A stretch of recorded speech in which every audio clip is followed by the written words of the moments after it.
choice. Welcome to PTGPowercast! Welcome back! Hey! We made it through 2020. It is now 2021. Oh my god. There were some times I did not think I was going to make it through 2020. There was something funny I saw on Facebook, actually. It was a picture of you? No, it was a picture that said people thought 2020 was bad. It showed, what is it? Mad Max took place in 2021? No, it didn't.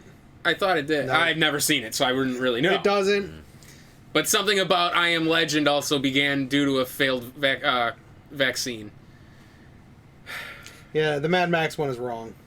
When did Mad Max happen? The first Mad Max takes place shortly after the 1980s, not the 2000s. Then the later movies started retconning it and jumping to, like, I think, like, Fury Road takes place in, like, 20-something. 2021? No, I think it's, like, 2050-something. You're 2050-something. Could be 20XX. Or Mega Man! Mega Man took place in 2020. What bottle? Murder Hornets! Oh my god, stop it. Oh god, yeah, 2020 was a shit show, huh? Yes, it was. It certainly was. First week of this year ain't starting off much better. No, it is not. It is not. We won't get into that. No, we don't have to. But anyway, how was your guys' holidays? There was holidays? Oh, there was. Yeah, there was. New Year's, and I don't know. I slept. I sat at home. Yeah, me too. How was your guys'... I didn't go anywhere, but it was... Well, yeah, we know how our Christmases were because we did our Christmas episode of the Powercast. So Of course. yeah, Yeah. so we knew that. My Christmas was great. Yours? It was okay. Not so much. It was all right. You didn't like I got- gifts, did you? Cookies They and were a gift okay. from- You asshole.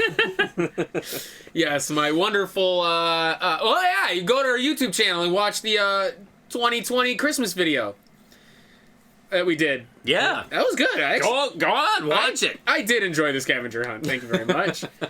You son of a bitch. I enjoyed putting it together for you. Thank you. I I enjoyed certainly receiving it. You just enjoy receiving in general. I wasn't gonna go there. Go where? Yeah. And Underwear. I'll go wait in the car. But yes. Let's just get on to whatever. What have you guys been is. up to lately? What have you guys been playing? Anything different? What are Let any me New guess. Year's resolutions? Wait. I can guess Paul's. Mario RPG, DuckTales. RE1. No. It's. I will have you know. Uh-oh. And Mario Kart 8. Mario Kart 8 seems to be his new vice. Oh, he started it. What? Get the fuck out of here! You started it? You started it! I'm actually in Bowser's castle right now. So no, I didn't just start it. I'm almost done with it. Wow. He played Mario Superstar Saga on the that DS. short? It's not that short. It's not short at all. No. And in It's been fact, a that's week. actually one of my criticisms about It's it. been a week. It's a pretty long game. I have probably logged almost 20 hours on it. Yeah. And I still haven't beat it yet. That's weird for you. That's a long-ass game. It's an RPG, Paul. I understand it's an RPG, Yes. but Super Mario RPG didn't feel like it was that long, though. Even though I would have enjoyed it being that long. But how many years after the fact was this compared to Super Mario RPG? RPGs have changed, Paul. I know they have. Yeah, you're just not used to the length I know. or the girth.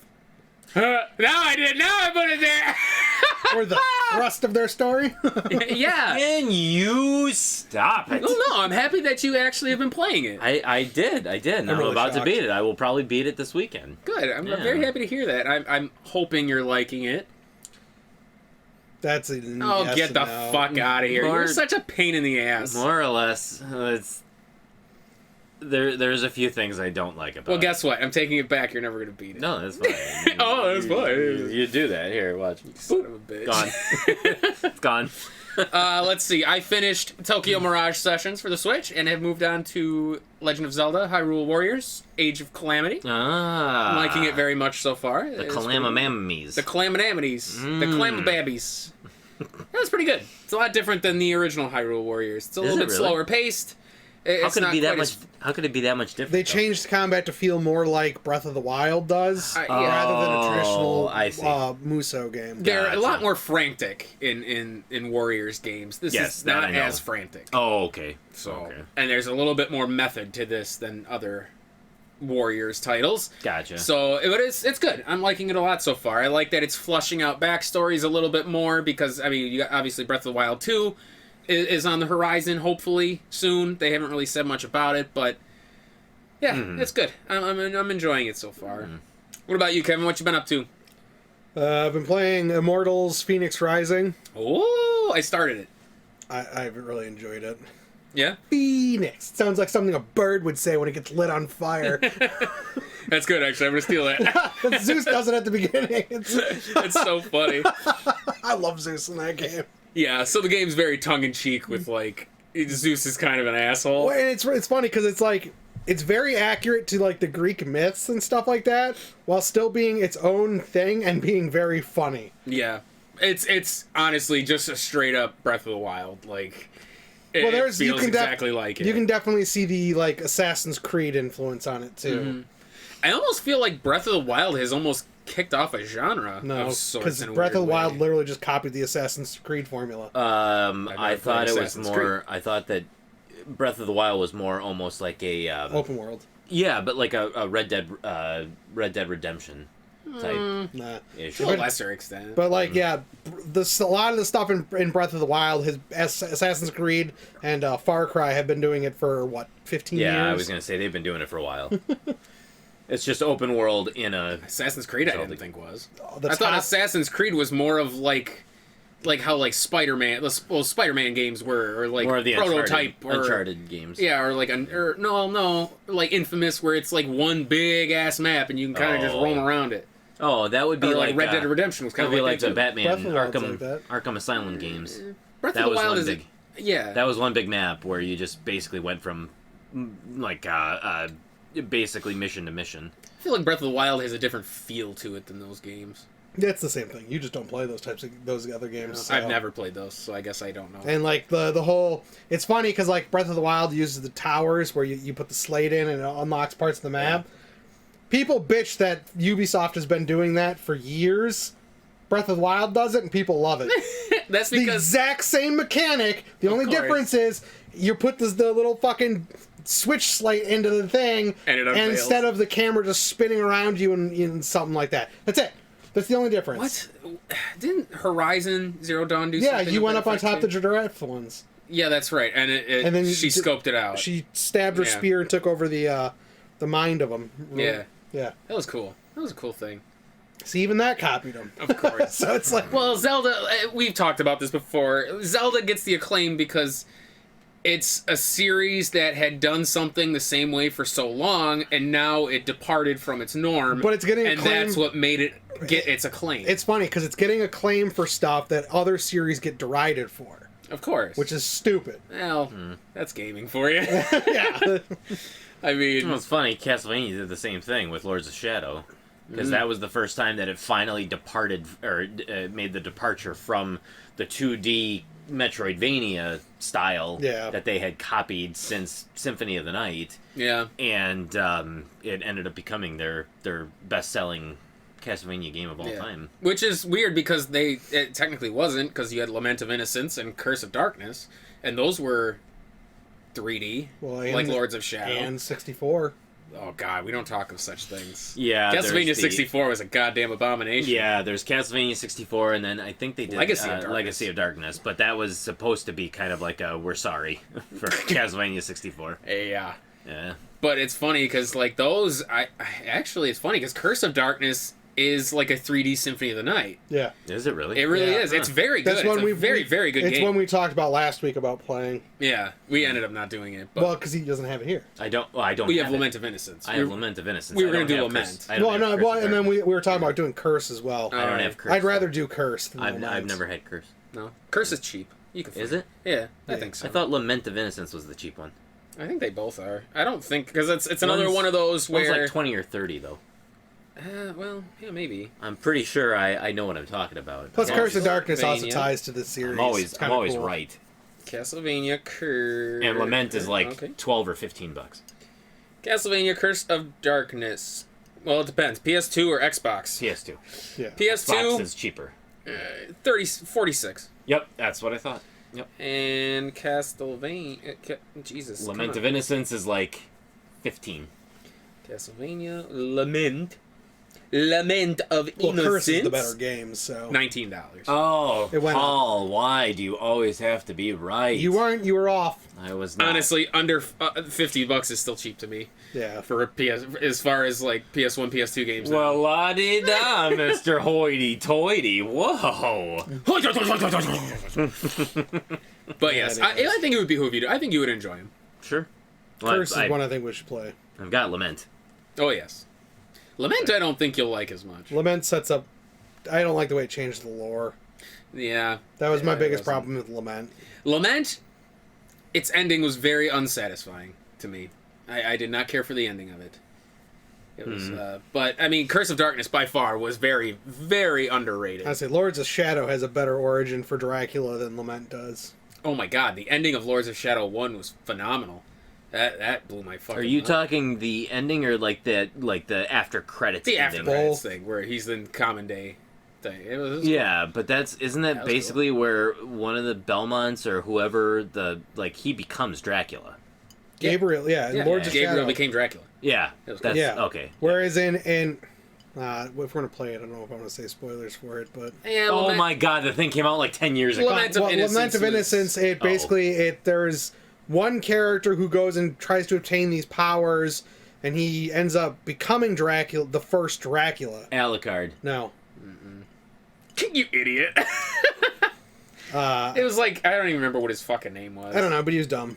Yeah, it was It was kinda- weird because like Dracula wasn't Dracula then; it was just some other guy Oh, yeah, got all these that's other like- powers from like death and stuff like that, Yeah. and became Dracula. Because the actual final boss of Lament of Innocence is Death. It's not Oh. Dracula. Oh wow. Yeah, Huh. and he's a real badass in Yeah. Lament of Of Innocence. course, because he's. I mean, the always art style and badass. stuff is awesome, but Oh, it was really great.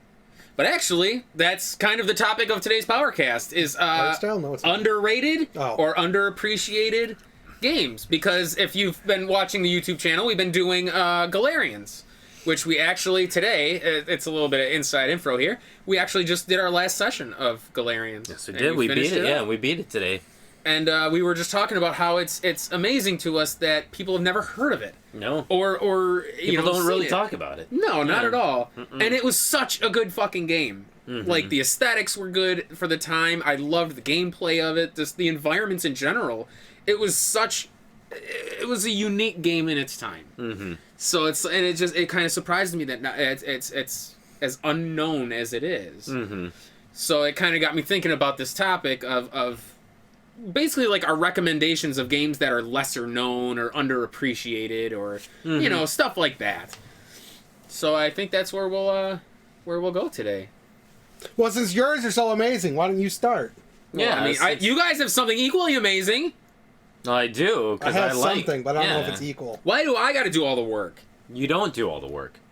I do all the work. Like Like what? 10%. 10%. That's basically you two put together is 10% of the work. You're here. Whoa! I'm just here to hold the couch down and give a Funny. dissenting opinion when it's needed. It is 2021. Gravity could change. It could. Oh, that Yeah, would be that's awesome. All right. Well, I guess I'll kick it off. Yes, kick it off. I don't know if it's necessarily unknown, but I feel like it doesn't come up in conversation very much. It's a game for the Sega Genesis called Beyond Oasis. It's kind of, No, that one.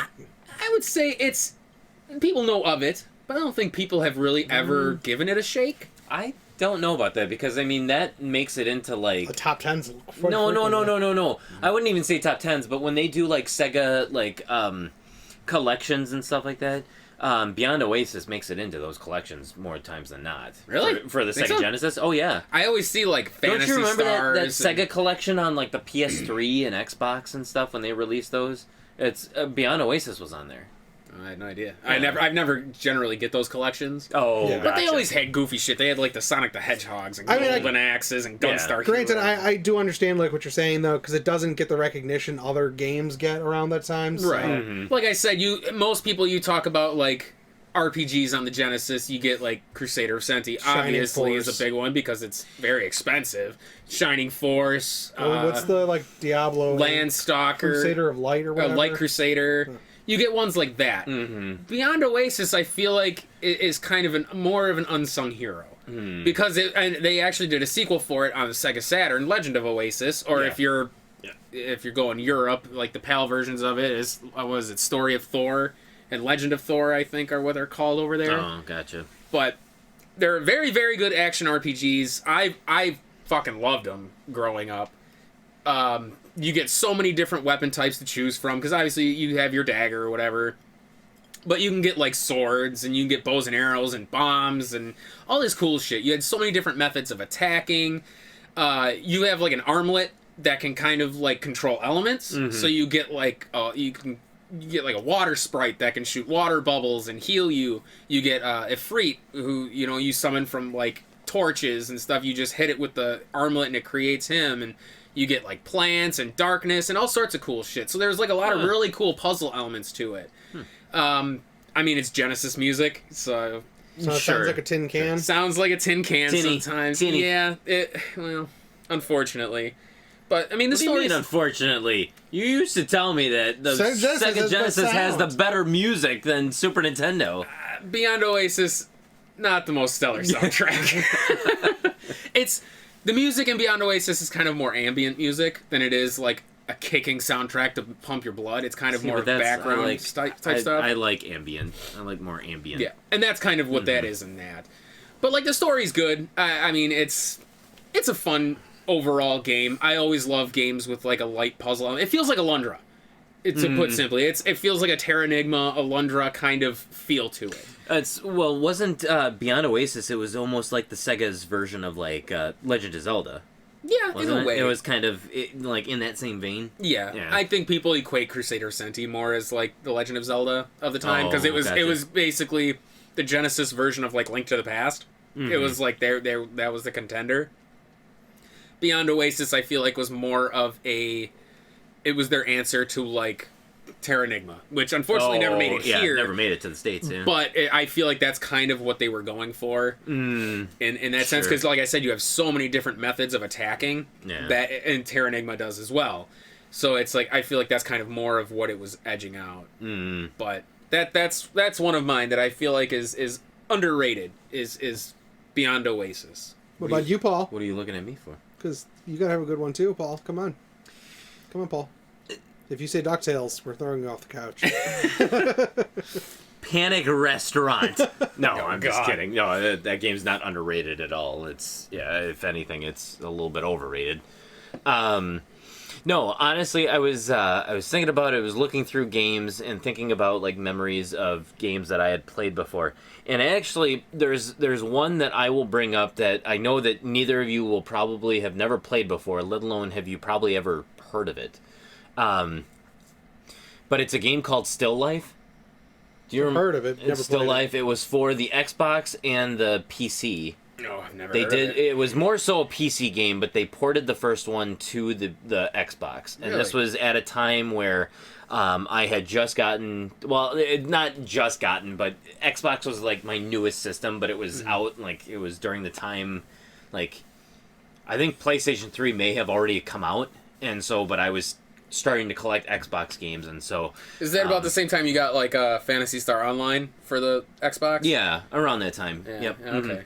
And so, but yeah, I was still going to like Game Crazy to get God. Xbox games, and I saw one that was called Still Life, and I thought, oh, okay, this one looks kind of cool. It looked like it had a very creepy ambience, but it's also you are trying to uncover the killer behind some crimes that obviously it's like Jack the Ripper is who you're trying to do, but you're also a woman who is so it's like two separate stories that are running together. You've got the guy who's actually chasing down Jack the Ripper, but then you've got a woman who is a cop somewhere who is trying to find this other serial killer. And obviously I have a fascination with serial killers, so I You don't played say. yeah, no. So I played that game, and honestly, as I played it, just the look of it, the graphics, the puzzles that are in it, it was, I can't remember because it's been so long since I played it. I don't think it was necessarily a point and click, but it was very much so in the same vein as like Heavy Rain or Indigo Prophecy. Have you ever heard of those games? Oh, yeah. Kind of like that. But honestly, as I was playing it, I was like, this game is actually really, really cool. And it was really resonating with me.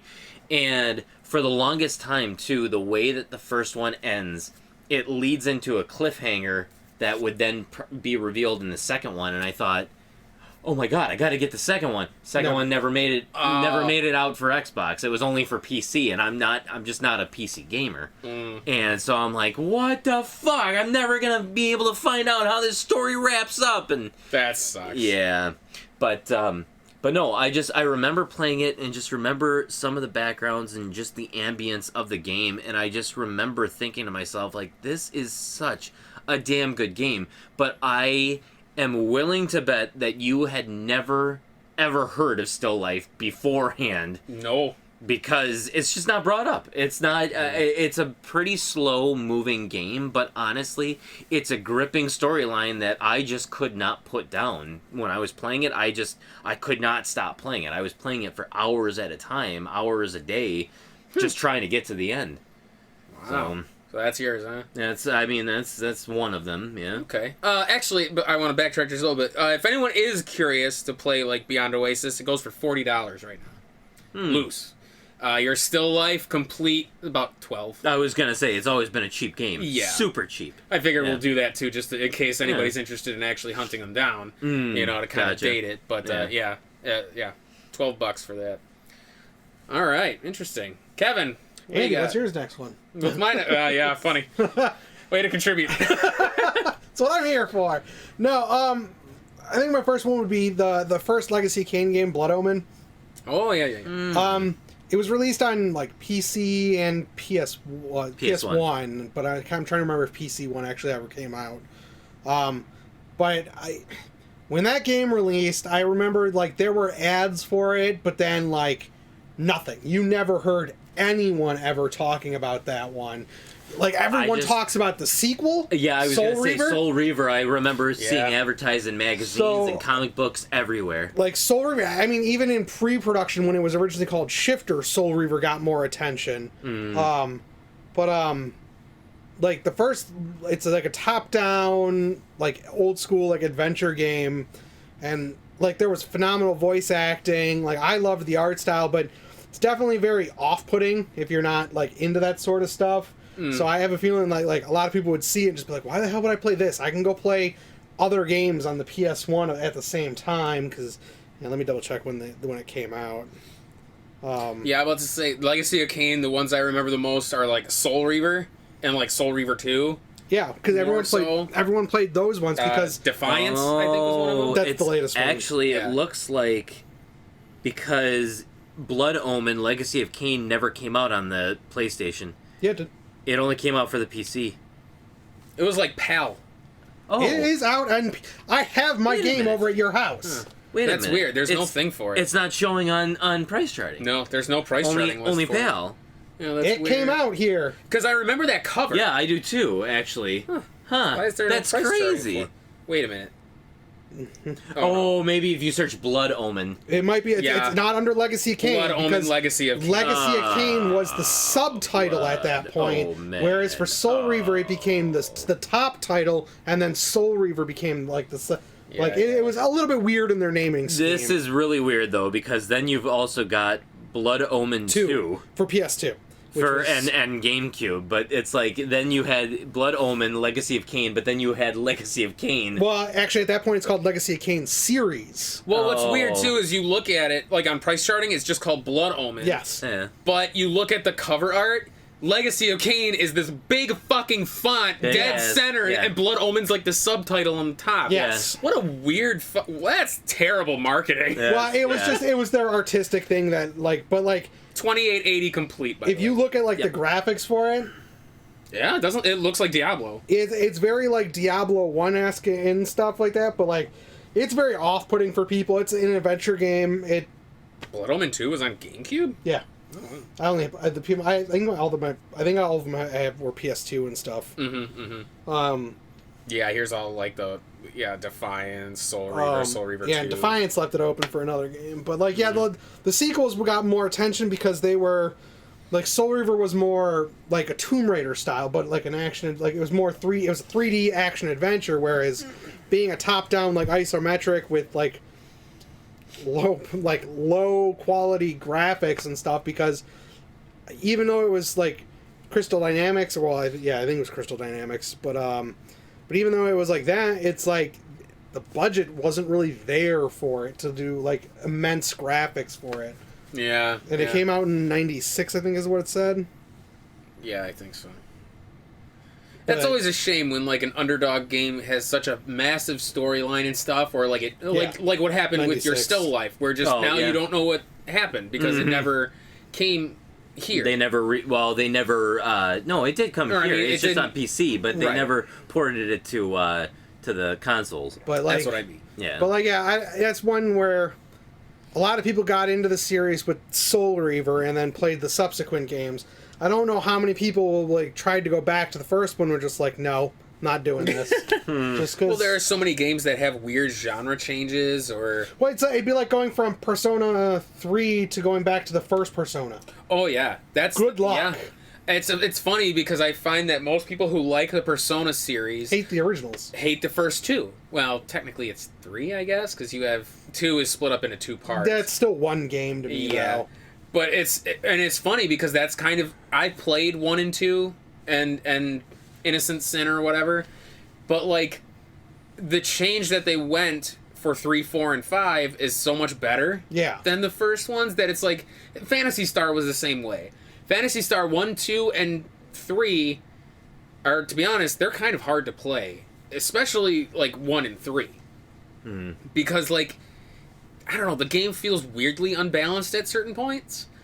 But then you play, like, 2 or 4, and the games are great. Like, I don't know why they changed from... Because 2 feels like 4. Yeah. Or I should say the other way around. 4 feels like they took the better parts of 2 and made it... I mean, 4 is top notch. That one always comes up when anybody talks RPGs on the Genesis, is Phantasy Star 4 End of the Millennium. Yeah. I would love if they did a Phantasy Star 5. It'll never happen, but I would love that. But yeah, like the first couple games are they're hard to play. Yeah, and even now, like it's one I would love to play on the channel, but it's difficult to get into. I believe it. It's kind of like the Persona games, too. Yeah. Persona 1 I have, and it's just, I tried to get into it, and it's just so slow moving. Revelations? Yeah. I couldn't get into it. Well, yeah, not to mention the art style really doesn't help it. No, the art style wasn't bad. It didn't age very well. No, well, there's few games on the PlayStation 1 that aged well. I find that the versions they did for the PSP... See, those weren't too bad. Persona 1 and 2... were better, but even those, I the same way. I played Persona 5 for quite some time, and then I was like, I haven't played the other ones, so maybe I should give them a fair shake. I couldn't. Just couldn't get into them. Well, because they change it to the point, because like in 3, 4, and 5, your main character can have every persona. Like he's the jack of all trades. I can have multiple personas, and they always make that a point. Oh, sure. That you're basically the number 0. You have infinite possibilities, but you're nothing at the same time. Like, you're empty.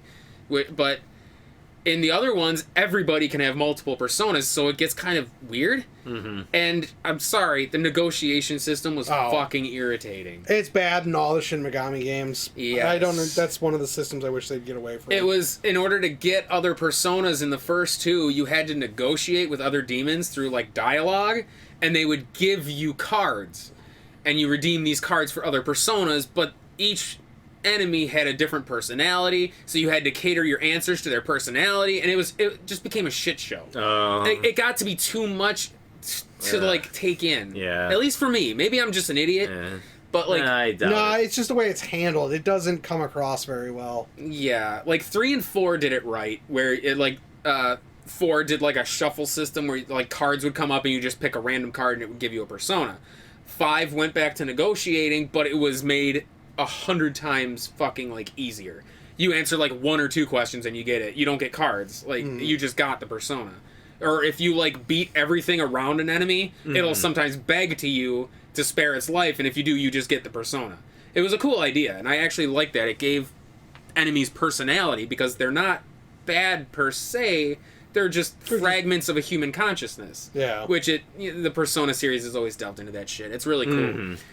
But yeah, that's kind of where like later iterations make it harder to play the previous. I agree. Like, and even as well as like Soul Reaver stands up, like, yeah, graphically it looks like mud, but like gameplay wise it still holds up with all like the adventure games of that era. But Blood Omen, you go play it and you're like, feel weird. He walks on like this weird like 8 directional but not, and then like, you're doing these puzzles from a top-down perspective, and it gets a little weird. Did you ever play the shooter? The arena shooter? Nosgoth? Oh god. Yeah. They did a Legacy of Kain arena shooter. Yeah, after because what is it? Square owns them now. Square Enix, I believe. So. So because the Legacy of Kain Defiance on PS2 had been the last game, they were developing Dark Sun and then scrapped it because Square Enix is stupid. So they did Nosgoth as like, it was like a Quake style. Oh wow! Shooter. Was it, and it was first person or third? It depended, because I think there were some of the vampires when you played as them, it was third person. So it was kind of like Unreal Tournament? Yeah. Okay. But it was just one of those arena things where you were either on the human side and being a vampire hunter, or you were a vampire using different abilities to kill the humans. Lame. Yeah. I'd be pissed if they destroyed my yeah. favorite franchise like that. Oh, yeah, for sure. I played it for a bit and I was just like, I don't know. It doesn't exist. Go away. But then again, they kind of did that with Silent Hill. It wasn't an arena shooter, but Book of Memories was definitely not. It wasn't in the same vein as all of the other Silent Hill games. I suppose in a weirder degree, almost Shattered Memories was kind of a departure. You didn't fight anything in Shattered Memories. No, it was just running away. Yeah, so there. But honestly, there were really only running one enemy in there. To be honest, running seems more in line with the system. Yeah, there really was only one enemy, and there was different variations of that enemy. I actually really liked Shattered Memories. I honestly did too. Yeah. It was actually it's actually out there, probably one of my top 3 or 4 Silent Hill titles. Wow. Actually, yeah. That's awesome. Mm-hmm. Well then, for my next title, speaking of games where the earlier games are harder to play than the second, I know I've mentioned it on the channel before, but Magna Carta 2 was one that surprised me at how much I absolutely loved. And it's an RPG that does not get the light of day, or not it doesn't get recognition for anything. It never comes up. Neither of them do. No. Well, I feel like because Magna Carta 1 is for the PS2. It's a very hard game to play. The combat is so convoluted that I couldn't figure it out. So when Magna Carta 2 came out, I feel like most people wrote it off because they were like, oh, fuck. The art style? Impeccable. I absolutely adore the art style because it's these like thicker women, like these big ass hips, and they got childbirthing hips. Oh my god, big old tickle bitties. The art style's gorgeous. Like the whole game is beautiful. But then 2 revamped the battle system to where it's not nearly as convoluted as 1 was. It was more of an action RPG, but it was like weirdly, it was like action RPG. That's why he likes. That makes sense. Yes. But it had like, you had to utilize teamwork, so you used all of your allies you would like acquire, what do they call it? You had like a gauge that would build and experience. No, it was like a gauge in battle, but then you would swap to another character and you would start a combo, and midway through the combo you swap to another character to continue it, and it's how you built up like massive amounts of damage. So it made you use other characters. Gotcha. But it also was weirdly like resource management, because in order to use magic you needed to create they called it Khan. It was basically like you had to create spirits of different elements, and the different wizards could create different elements. So it was really neat, and it was a game like the story, nothing really new, but it was told very well. It was a decent length. Like I said, the environments were gorgeous. It played extremely well. Mm-hmm. You had 2 different weapon trees you could go down for each character. So if you wanted to do, like, the main character could do sword and shield or, like, a double-handed sword, you know? It was cool. You could pick one or the other or do both if you wanted for some crazy reason. I don't know. But it was a game that it never comes up in topics of conversation. And it's one of the few 360 like exclusive RPGs, which I feel like that could have been the reason why. Maybe. But what system did Magna Carta 1 come out for? PS2. PS2. Oh, it was PS2 era. Yes. Okay. So maybe that could be why, like... Another part of it, jumped. too, is it's a Korean property. That could be, I guess. So it's not like... it's not an established, Western or, like, Japanese, like, property. It's from an unknown Korean... I still find it interesting, though, because like you said, though, the first one came out and the battle system was really flawed, and it was very bad, and so you said that, okay, so maybe the second one's not talked about because when people hear, like, okay, Magna Carta 2 is coming out, like, oh, no, it's just going to be more of that same old shit. Yeah. Why did they even make a second one if the first one was so poorly received? I don't know. It's very bizarre to me, but... I feel like most people, because usually when you think Xbox 360 RPGs, you get like Lost Odyssey, Tales of Vesperia at the time. Like, what was the other one that was there? Last Remnant, I think, was 360 exclusive. So it was like you get like those titles, but like you had said, maybe it was because the developer was lesser known. Because Infinite Undiscovery was another big one. That was Square, I believe, as well as Last Remnant. I think so. Yeah. So it's like I feel like nobody really looked at it twice, even though the art style to me was very like that's what drew me into it was the art style. Because I always like games with unique, like art styles like that. What was the one? Killer is Dead. Yeah, I love cell shading. I'm a sucker for cell shading. I think that art style is gorgeous. You're a Wind Waker fan. I was, man. Yeah. I absolutely adored Wind Waker. Killer is Dead was that. 13, I think, was. Yeah. No More Heroes, I think, was sort of shaded as well. Yeah. But yeah, Magna Carta 2 is really, really good for the 360. $27 complete. I would give that a go if you're an RPG fan. It's got a decent story, great voice acting. There's a twist, so that's always fun. And yeah, I think you would really, really enjoy it if RPGs are your thing. So that's what I got for my second one. Well, for my second one, it was a game that I remember finding. I had never heard about this game before. I found it at a flea market. And on the cover of it, it said, Silent Hill meets Doom. And I'm like... What? Holy shit. Like, how do you make Silent Hill meets Doom? Like, how have I never heard of this? It was for the DS. And I played through the game, and I'm just like, wow. How is this game not a Silent Hill title? And the funny story is, before I actually tell the story, I'll finally reveal what the name of the game is. Yes, please. Dementium, the Ward. Oh, okay, it was for the DS. Yeah. I remember seeing it, but I never... And it's not my thing. So I remember seeing... just like thinking like, wow, this looks like a Silent Hill game. How come this was not a Silent Hill game? Well, it's not for lack of trying, because obviously the company that developed it, they actually pitched it as a Silent Hill game on the Nintendo DS. Really? And it was actually Konami who said, nope, we don't like the pitch. We don't want Silent Hill's name attached to this game. So they were not going to stop making it. They knew that they had a solid idea with this game, and so they released it. But honestly, it is a story that is basically, I mean, you're basically in what looks like an abandoned like medical ward, and you are just trying to get out. And so it's actually, I want to say it's like 18 chapters are in the game. And there's a few boss fights in there as well, too. But honestly, it has... What? Oh, keep going. Oh. It has such a creepy atmosphere, but it's so well done that there are times where you forget that you're playing it on the 3DS. Like, wow. Honestly, it's... I think, like, the graphics, not so, like...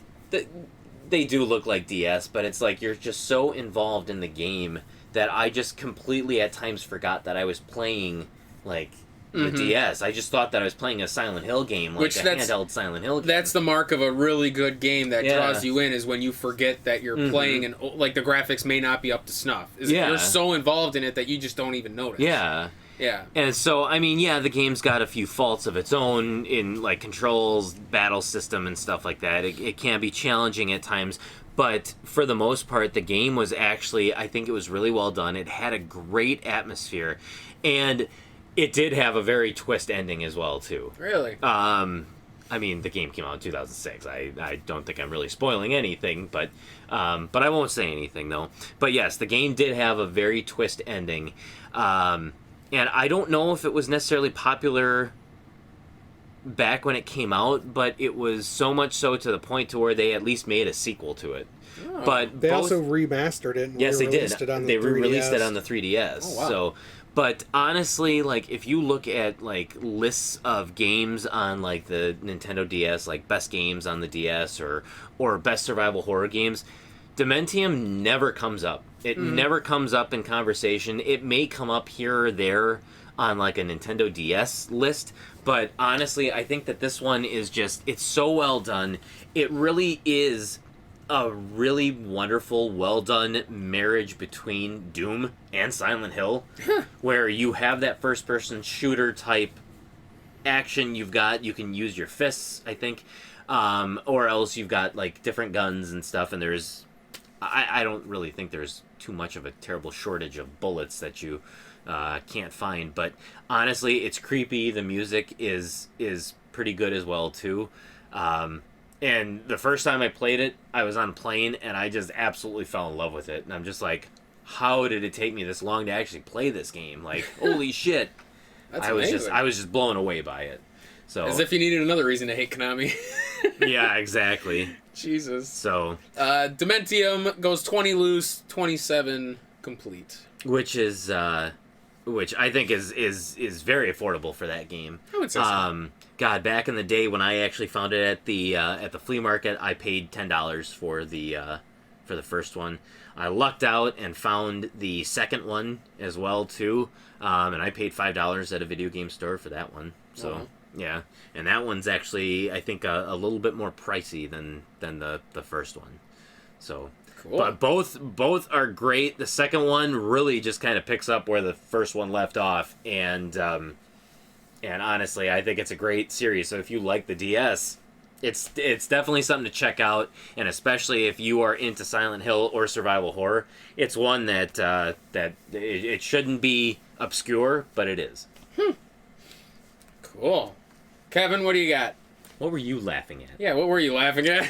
Or you said, oh shit! So when it got re-released to the 3DS shop, Yeah. It got a 1 out of 10? Why? and no, like most places, Wait, no, that's Destructoid. and then a 7 out of 10, 7.5, but everyone else Oh, basically those are- refused to review it. Why? They just passed on it Why? for the re-release of it. Oh my god, Like, so they but, released like- that nobody cared about it. And then, like, the original scores aren't bad. They range from 5 to 8.5. So, I guess the remaster but didn't yeah, that really- 1 out of 10, I was just like, Wow. Is that like the Silent Hill collection? It was just that bad. Maybe they fucked it up. Maybe. well, because the maybe they original did. release got awards for best first-person shooter and best graphics technology. Jeez. So, That's funny. On the DS, Yeah, there you so Metacritic gave it a 72 out of 100 on the DS. It gave it a 57 out of 100 on the 3DS. Huh. Holy cow. I wonder why. Yeah, that's crazy. Well, Kevin, what else you got? so for my second one, I'm going PSP. Oh. Lord of Arcana. Okay. It's made by Square Enix. Oh, yeah. It is technically set in the Final Fantasy universe because you fight like Bahamut and stuff like that. Oh, yeah. But because it's a like monster hunting type style almost game where you had to kill creatures to get pieces of them to make your next armor and stuff like that. I remember that. The game's just like at least here in the West it is. I don't know, maybe it was more popular in Japan because it is part of a series over there. But like here, like I mean PSP in general is just no one owned one. Like, No, and there were a huge glut of hunting games on the PSP. well, that's where Monster Hunter was exclusively for quite a while. You had Monster Hunter, you had God Eater, you had Lord of Arcana. I think, no, Tokuden was Vita. I think started right. I believe it started on the Vita.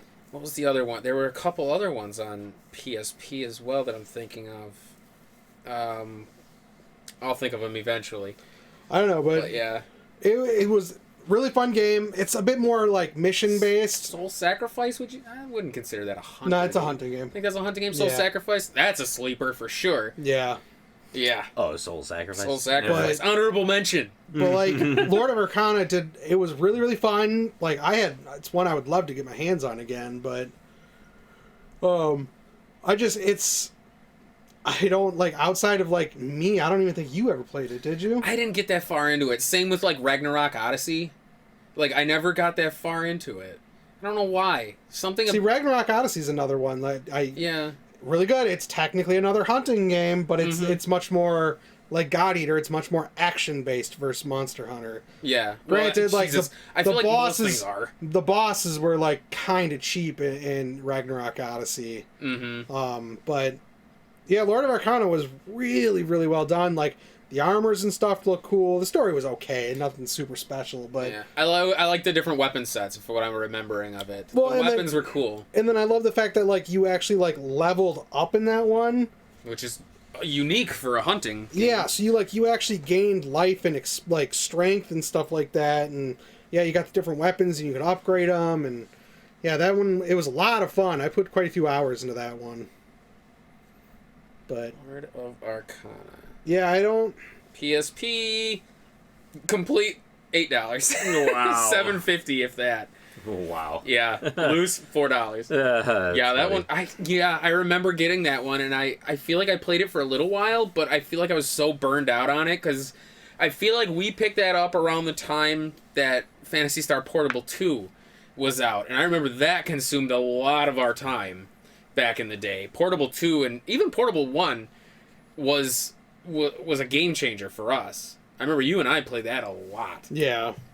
Well, and the other thing that like Nobuo Uematsu, the Final Why are Fantasy, you looking at me? because well, you know the soundtrack type stuff better than he would. Yeah, I But sure the don't. guy that did the Final Fantasy soundtracks did the really? soundtrack for it. Oh, wow. So yeah. like there was like That big makes sense. names that worked on it, and it's still just over here. It's just no one cared. But I mean, PSP was like I said that in general. Most people like it got overshadowed by the DS and Honestly, stuff like that. I think, PSP was DOA. Oh yeah, we've had that discussion in our Yeah. handhelds episode where like Oh, yeah. PSP by all accounts should have killed the DS, but DS Should've, but whooped no, its DS. ass. Yeah, DS just beat the shit out of it. Yeah, 'cause Well, I at mean, least here in the West. Yeah. It was much closer in Japan. yeah. Yeah. I mean, granted, Makes sense. 3DS, I mean, the DS was still sold more, but the PSP did really well because, like, Monster Hunter was a huge franchise in Japan. Oh, yeah. Like, you could put that onto a system, and that system would guarantee to sell. Yeah. Oh yeah, Monster Hunter is still big but- even now. But also yeah. because, like, Monster Hunter needed, like, the bigger discs that the PSP offered and stuff like that for allowing it to do the stuff they did. That's why, you know, it was PSP. Oh, 'cause the cartridges they at needed the time couldn't power. handle it. They Yeah. needed the power. They needed the speed that the PSP offered that the 3DS didn't. Right. Or the DS originally didn't. Yeah. Which makes sense. Yep. Yeah, and I know the hunting franchise is huge. Well, I mean it's huge here, but It's- I now feel like it it's is. it's Now yeah. is thanks to At Monster the Hunter time, World. at the time it was not that big. Well, I feel like the other ones helped it along, Try and all that, They but not said quite so. World is what got the majority of the Western audience into it. Oh, maybe. Because World offered, like, it did a whole bunch of, like, the quality of life improvements that, like, Try and Generations Ultimate didn't have. Mm-hmm. I wonder, are they doing, well, now Monster Hunter Rise Yeah. is the big one here, which it was so funny. So many people were downloading the demo of Rise that it crashed the shop. eShop. Did it really? Yeah. It was down for hours. Oh, wow. So many people were clamoring to get this demo because Monster Hunter now is so big here. So Yeah. it's called Monster Hunter Rise? Yeah, it's the new one okay. for the Switch. Oh, gotcha. We never did get Double Cross, did we? Monster Hunter Double Cross? No, I don't think we did. Or XX, as Paul would call it. Yeah. What are you talking about, XX? It's called Monster Hunter XX, but it's Monster Hunter Double Cross. Because there's two of them. It's Monster Hunter XX. Yeah. Monster Hunter 20. Yeah, really. Actually, yeah, it's probably Monster Hunter 20. Yeah, the Monster Hunter franchise is pretty big over here. I'm looking forward to that one. I'll have to download the demo and try it. Like I said, I played The Palamutes are adorable! That's the part I like, is I never cared for the what were they called, the calicos? Palicos. Yeah, I never cared for the cats. Or is it possible that Monster Hunter is following in Final Fantasy's footsteps and they're doing an X series too? Yes, they're doing Gotta love RPG man over here. Paul. I play Earpunks! I just love it because It's so funny. every time you're like, oh, it's 10-1, 10-2, and 10-3. No, it's not. There's no 10-3 for one. Yes, there is. No, there's not. They There's did 10 and 10-2. 13 has 13, 13-2, and 13-3, but that's just called Lightning Returns. It's 13 minus 2. 13 minus 2! So 11. They did Final Fantasy X and X2. X and X, Yeah. X minus 2. Yeah. Yes. Charlie's Angels. They did the Redux. X. They did the X series too. They God. copied Mega Man. Yeah. Well, that's a good one, Kevin. I'm actually going to stick in the DS realm for this next one. It's one that Are you I really? don't think many people have really played. And honestly, it's been a long time since I've played it. But it's one I literally just thought of as we were doing this. Code of Glory of Princess. Heracles. Oh. For the DS. Yeah, I couldn't get into Complete, $10. that. I couldn't Wow. get into that one. Honestly, I played it. I fucking loved it. Yeah, I know. Yeah. The twist at the end was really cool. The characters were fun. It had a really good, engaging story to me, and the battle system was really well thought out. It was overall, and the graphics were great at the time. It was like, I don't want to say it was like cel shaded, but not really. Like I Well, said, it's DS, I so haven't it's thought of right. it in a long time, but it was one I literally just thought of now. But it's one nobody talks about. But I feel like if people gave it a chance, they would absolutely adore it, because I always like Greek mythology and shit like that. So this one fell in line with it, and it was, like I said, the twist was really good in it. That everybody thinks you're Heracles, and, well, I won't spoil it, but Well, you already did. I suppose I did. Yeah, you're not Heracles.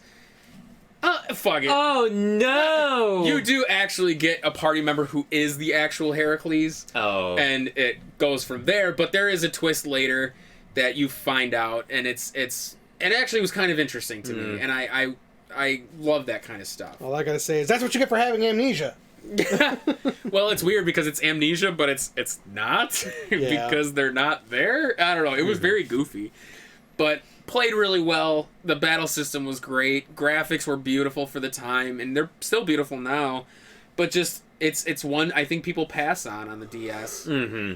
Yeah. So that was one I feel like kind of an honorable mention. Glory of Heracles. But unfortunately, I think that was bound to happen with the DS because there was just so many games that came out for God. the DS. The DS was a flood. Yeah. There was So much garbage. Well, of course, there's Well, gonna not be just garbage, that, but there was just a lot of good stuff on it. there was gonna be good stuff, but there was gonna be bad stuff too. But everything gets lost in the Yeah. shuffle of it.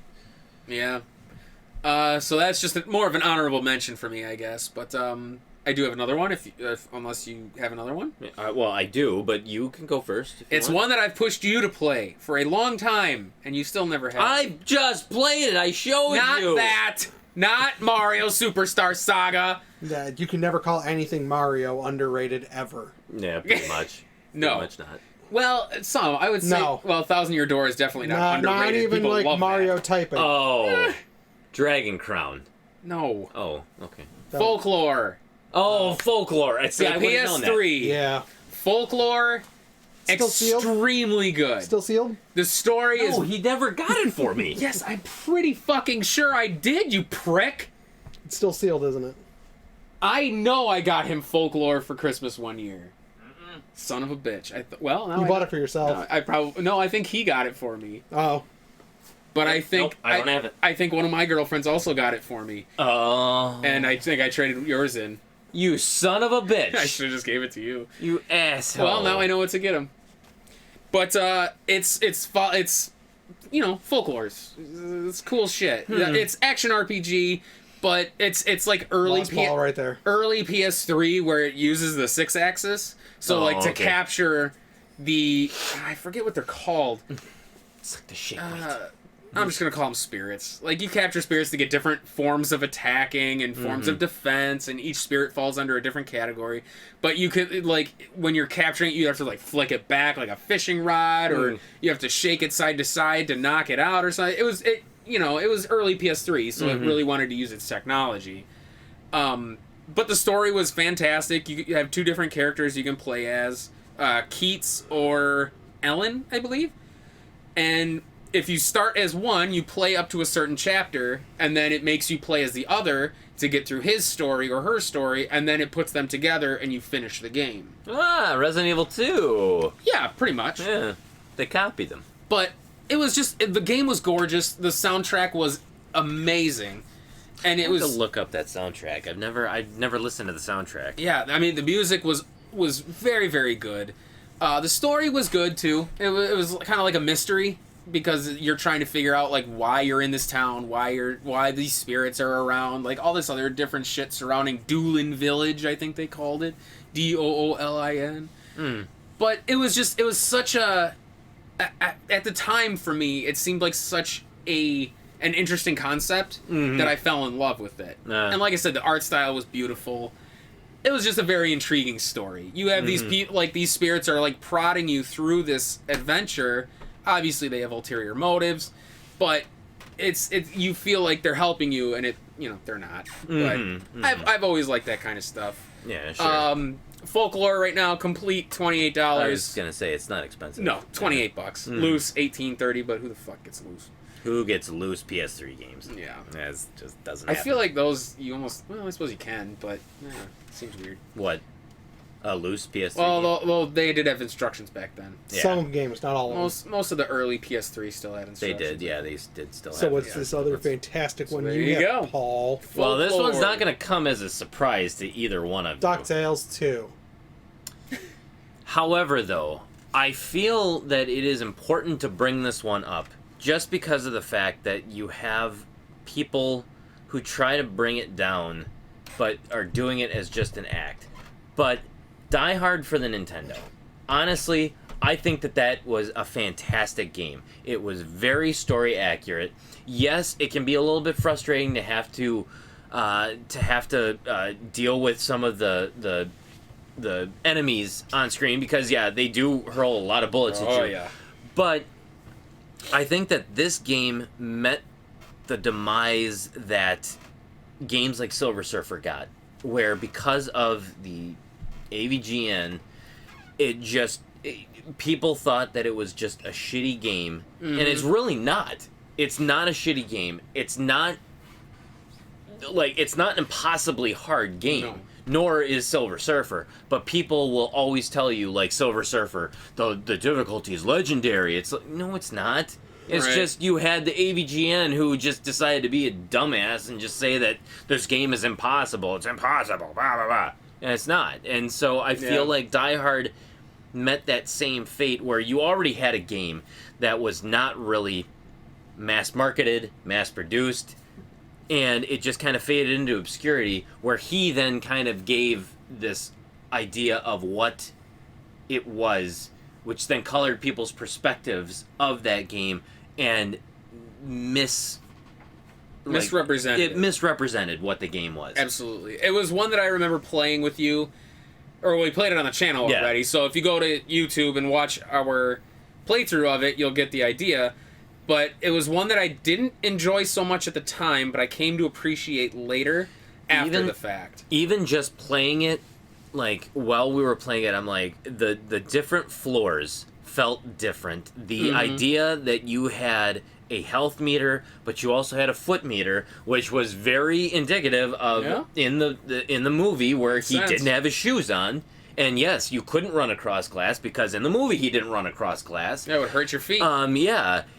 Even down to the point to where it's like you had to go down to like a really lower level floor where the rocket was, and that was straight out of the movie too. Was that they were shooting that rocket from a lower floor, and And I mean, there was dialogue that was ripped right out of the movie. It was so accurate from the movie that I cannot begin to imagine, like, how much time and care went into them developing that game. Yeah, it was very, like, spot on to the movie. Honestly, it really, really was. And I was just so dumbfounded. Even down to some of the cutscenes, like when Hans is falling out of the window and stuff like that. I mean, it was insane to me how accurate that was. But I feel like it was even down to, like, the bad guy number. It was, I think it was. It was pretty close. Yeah. That was the unique part about the game, was the fact that enemies you killed lowered that number. Yeah. And they stayed dead. Like, that's what you had to do, was take out all the bad guys to then get to Hans. Yep. Mm-hmm. It was a really cool touch. It really was. Yeah. And it wasn't, and yes, you found, like, first aid kits here and there, but your health was based on, like, you drinking soda. So, I mean, it was realistic as well, too, because it's not, you're not just going to find a chicken dinner in wall meat? Yeah, a wall meat in a hallway or something like that. God. So, I mean, they kept it honestly realistic. You want to know why it did bad? Because Bruce Willis could never be an action star. Yeah, it's funny. That is funny. Oh, God. But no, I honestly feel that this game, it should have gotten kudos, and it should have been appreciated for what it was, but because of people like the AVGN, who just completely shit-mouthed it and just had nothing but bad things to say about it. And unfortunately, a lot of people follow him, and they will follow everything that he says to the letter. And that's also what I have an issue with when it comes to LJN games, is LJN doesn't take the fault for bad games. It was the developer. They never developed anything. But tell somebody who hasn't... They still gave them the money and said, okay, we can publish it. So it's still their fault. In that sense, yes. But, they should have had better... That's like not blaming CD Projekt Red for Cyberpunk. They should have been able to... Quality control? Yeah, I was going to say, maybe they should have been better at choosing their developers. But LJN doesn't get any fault. So, the same thing with Die Hard. I don't think the game, like... Yeah, there's a few things that I don't like about it, but you should not let that color your perception of how great or how accurate this game is as a video game. Yeah. It definitely gained a negative stigma. For sure. From him. Oh, for sure. And I don't think that it's ever been able to... And I see, the big problem I have, too, is, like, a lot of people can't separate the fact that, especially with, like, AVGN, it's a character. It's meant as entertainment. It's not meant as a critical, like, analysis of the game. He's literally just finding easy targets and making fun of them. Yeah, that's true. And people take it as, oh, that must mean this game really is this. Is terrible, when they can't separate the two. Mm-hmm. I mean, Silver Surfer, to its credit, is a hard game. It's a hard game. What's the one where you played as the floating head? Zombie Nation. There, that's another one that has a reputation. It really does. And then we played it, and it's definitely nowhere near as bad as anything that people say. Yeah, and Zombie Nation was what it... I feel like people looked at it and they were like, what the fuck is this? And they just didn't take the time to dissect it. I mean, I would say, at least with Zombie Nation, there was a shit ton going on screen. Yeah, it was the sensory overload that was what made that game so frantic. It was such an assault on the senses that you couldn't make heads or tails of it, but we eventually did. Yeah. And Silver Surfer was the same way. If you really broke it down, it's formulaic as fuck. Oh, yeah. And that's... You just memorize those levels and you're good to go. Yeah. That's it. And Die Hard kind of fell in that same vein. We ended up finding a pattern and a better way to go about things, which I liked Die Hard because the fact that even the scene of shooting down the helicopter, or the helicopter getting shot down was cool. Like, there was just a lot of really fun, which you could have, I suppose, avoided that, because I don't think you needed to do that, actually. Because I don't think we did in our playthrough. I think we may have skipped it. Yeah. But either way, Die Hard was good. Unfortunately, that's a very pricey game. It is. Unfortunately, like I said, I think it's just because it was very... I mean, there's not many copies of that game to begin with. I don't think that a lot of them came out. The game was released in 1992, so, I mean, they were already pushing all of their resources to the Super Nintendo at that point. Yeah, 120 is what you'd be looking for. And that's just Die card Hard. only. And that's only card. Die Cart. So there you go. That's Die Hard. Yeah. So, but that's my third, and I honestly I just wish that game had. I wish people had more respect for it than they actually do. I agree. That's a good one. All right, Kevin, got any more? Yeah, I got another one that. Don't think this one is as underrated, but definitely compared to like other stuff in the genre, it's definitely ignored. But Kingdom Under Fire: Circle of Doom. Oh, that one I know of it. It was but I've for never played 360. Mm-hmm. But it was a very hard, like, sort of like pseudo Dynasty Warriors clone, but like the franchise as a whole, like the Kingdom Under Fire series has a lot of fans, but this one is very like that is like a very different game from the rest of the series. I think it's like literally the only one they've done of that style. But I enjoyed like the progression, and like as you went, you got the better armor, like your character's like appearance would change, and but usually that's not one like other than maybe like the Muso players, like you don't hear anyone really talk about that one very much. But I think also being 360 exclusive might have hurt it a bit. So does it play kind of like is it more like 99 Nights, like those two, or is kind of like stage based Muso? It's stage based, but it is definitely, I think it even predates 99 Nights. Okay. I remember watching 99 Nights, and I like that one a lot. I have those. I've never played them. I like two better than the first one. Yeah, a lot of people do. But yeah, it's a lot of fun. Like, it was interesting because you have like your main weapon, then you kind of have like a sub weapon and stuff like that. And yeah, I always remember seeing it, but I never really looked too much into it. It's fun. It's hard. Oh, maybe that's why people don't like it. I notice a lot of people don't care for sometimes, which is funny. You know, people it's don't funny care for that. A lot of people like seeing it has like a stamina system too, which might have put people off back then, which is hilarious now. Yeah, because everyone wants everything to be freaking Souls-like. Oh, the Souls series, it's a Souls game. And it's like, no, this game did this back on 360. There was a stamina system because I remember, like you'd have to like stand back every now and then. And Kingdom Under Fire Circle. It can't go for very much. 761 complete. Yeah, I remember this cover. Yeah, but it was a lot of fun. Like I don't know how underrated it is, but that's definitely one. I think it teeters like on the edge of between what?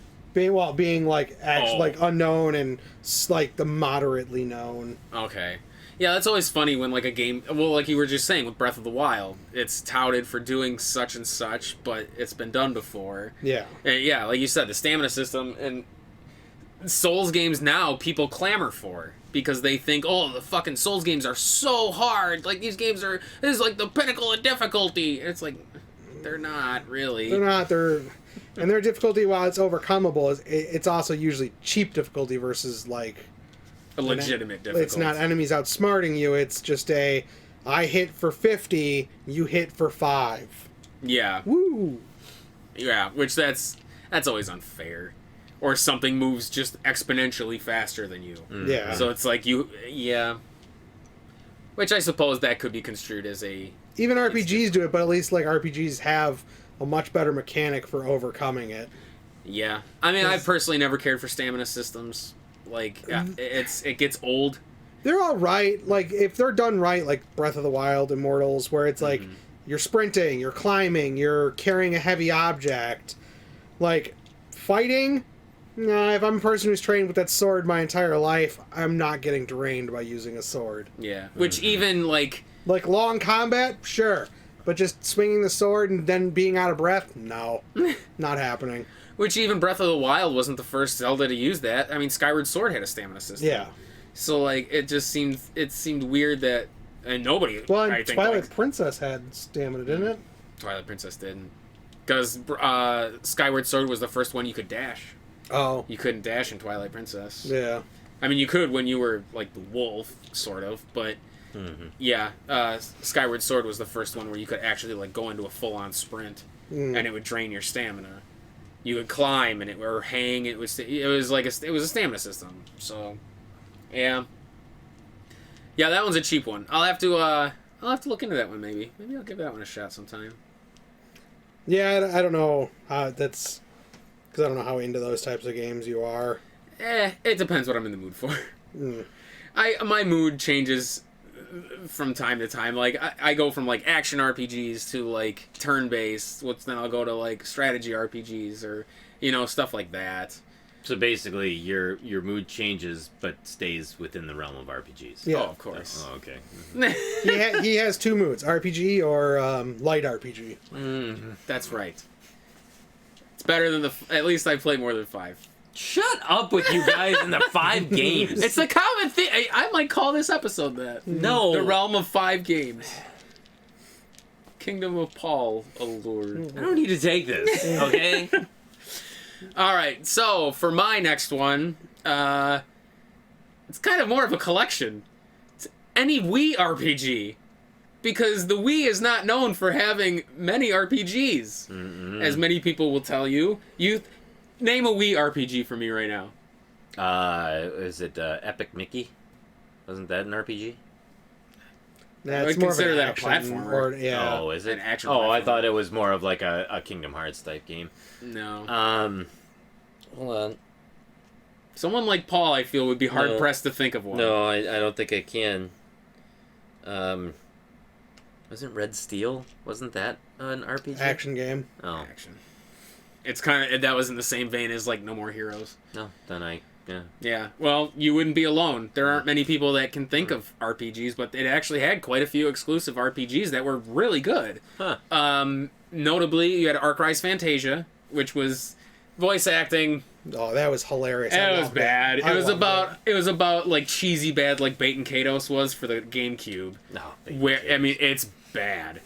But the gameplay was solid. It grows on you though when you're playing it. It so. does. The story was decent. It's one of those where like you have like a group that you start with. It's you and you just of course go find a girl and she's magical, and then you have your best friend who joins you, and then like your childhood friend. Well, it turns out like there's 2 different gods. Your best friend and your childhood friend basically become like acolytes of the other god. But neither side is wrong, so it's like it gets difficult because it's the question of who's really the bad guy, who's the one creating the problem. You know what I mean? So it's like I like games that blur the line between good and evil, and that game kind of did that. Oh, yeah. Where it's like you don't know who's fighting for the right side. Yeah. And that's why I liked that one so much. Gameplay was good, got a little stale after a while. You had like a shared AP system, so like everybody shared a pool of action points. So if you wanted, you could have one character do everything, but it probably wasn't a good idea. So it got kind of annoying in that sense where it's like AP management. It would work just fine. It worked for Blaziken. That's not even the same thing. Blaziken for the win! One RP. So that was good. I'm pretty sure Arc Rise doesn't even go for that much. It's got to be like $20. If that, because again, it's not one that really I don't think many people know too much about. I was hoping that's one that would get ported over to the Switch. Holy fuck! How much did it go for? $60 complete. Oh, so it goes for. All right, yeah, that's okay. more than I thought. Still goes for new. Basically. Yeah. The other one that a lot of people I think passed up on for the Wii, Last Story. I loved that one. It was a phenomenal RPG. It was. You climb that tower. It was. It wasn't turn-based, but it wasn't quite action RPG. It's an action RPG. Would you consider it action? Yeah. It was action in the same vein as like Xenoblade, where you kind of really didn't mash the button to attack. It's like you kind of engaged them and they kind of auto-attacked in a way. But story, top-notch. I feel like that's one of the most lauded RPGs on the Wii, is Last Story. But I also don't think that it's underrated, though. I don't really hear too many people talk about it. I feel like I've heard people talk about The Last Story, though. I feel like it doesn't come up. Well, honestly, I feel like Wii games in general don't Wii come games up. in general, yeah. Yeah. But that one, 52 complete. It's great graphics. The story's phenomenal. It's one I would definitely check out for the Wii.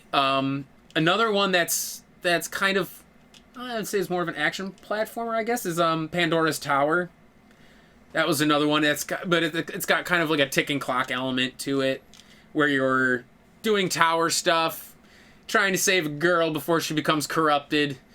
That was an interesting one. Oh, now you're watching videos of Last Story. Yeah, it's not as turn-based as you think. No, I don't think it's turn-based. But I also don't think it's... It's an action game. It's an action Yeah, RPG. but it's like Xenoblade Chronicles, where you're not hitting the button to constantly attack like an action RPG. I don't remember. It's not like a Tales game. All I remember is if you didn't pick up the weapon the boss dropped, you lost it. Yeah, well... You had to pick it up, yeah. otherwise it was gone. And that was the only way to play through the game with the best weapon. But yeah, I beat that one. Last Story. Yeah. It's one that I still have to get into more. Pandora's Tower was another one that I was mentioning. It's a very, very good game. I still myself have to go through it. I remember watching videos on it, and I remember you played it a little bit. I think so, yeah. That one complete 65. They did make a Fire Emblem game on the Wii too, though. They did, Radiant Dawn. Mm-hmm. It was the sequel to Path of Radiance, I think, for the GameCube. If I'm not mistaken. Sakura Wars. Sakura Wars. Yep, I have that one. Mm-hmm. Which I think that's the first Sakura Wars we got here in the US. Maybe not. I think there might have been... I know there's another one now that came out on PS4. I have Sakura Wars, but again, it's games that nobody really mentions because the Wii is generally never equated to having RPGs. Kind of, I mean, honestly, most people think of the Wii and they think, oh, Wii Sports. You know, like Wii Boxing, well, or of course, yeah. Wii Bowling, or obviously like Mario Galaxy was Wii. So like games like that. Yeah, I don't remember how far into this one I got. I don't remember any of this. This is the beginning of the game. It was one I don't think you played for very long. Pandora's Tower. I know Last Story I blew through, though. Yeah. But other... Then there was the Final Fantasy, was it Crystal Bearer or whatever? Crystal Bearers, yes, was a good one. That was pretty interesting. I liked his gravity magic system that he had. Oh, yeah. Crystal Chronicles series was very good. I feel like it's a series that's not very... It kind of like Mystic Quest, where it has like a degree of infamy to it. Like a lot of people bash Mystic Quest, and I feel like a lot of people bashed the Crystal Chronicles series as well. Crystal Bearers was good. I really enjoyed that. Just honestly, the Wii RPGs in general, or even like the platformers and shit. There's a lot of unknown Wii games. They released Just Dance 2020 on the Wii. They're still doing Just Dance games for the Wii. Really? That blows I would have imagined Wii U, but not the Wii. That doesn't make sense. That blows my mind. Oh, although there is a Wii RPG that did get a lot of talk about. That's right, the sequel to Tales of Symphonia. Yep, that was a good one. I liked that one. Yeah, that was a really fun one. What was the subtitle to it? Dawn of a New World. Dawn of a New World, where Lloyd and them were painted as enemies, which was really cool. Actually, it was very interesting to me that the heroes of the first one were painted as villains in the second. That's right. That one, I think that one's probably the most recognizable of the RPGs on the Wii. Yeah. Well, that's it for me. What do you guys got? Anything else? Any other games? No. Not really. Those were just like the games. three that really stood out to me. I'm sure there's more if I were to like really sit and dig through about it. Yeah. If I actually did my homework, I probably would have had a long list. Yeah, I'm sure you would have. Well, from there we can talk about Swords and Serpents. Yeah. Jesus Christ. Actually, underrated gem that nobody talks about. Kevin. Yeah, that's it. Especially us. Diamond in the rough. Faria.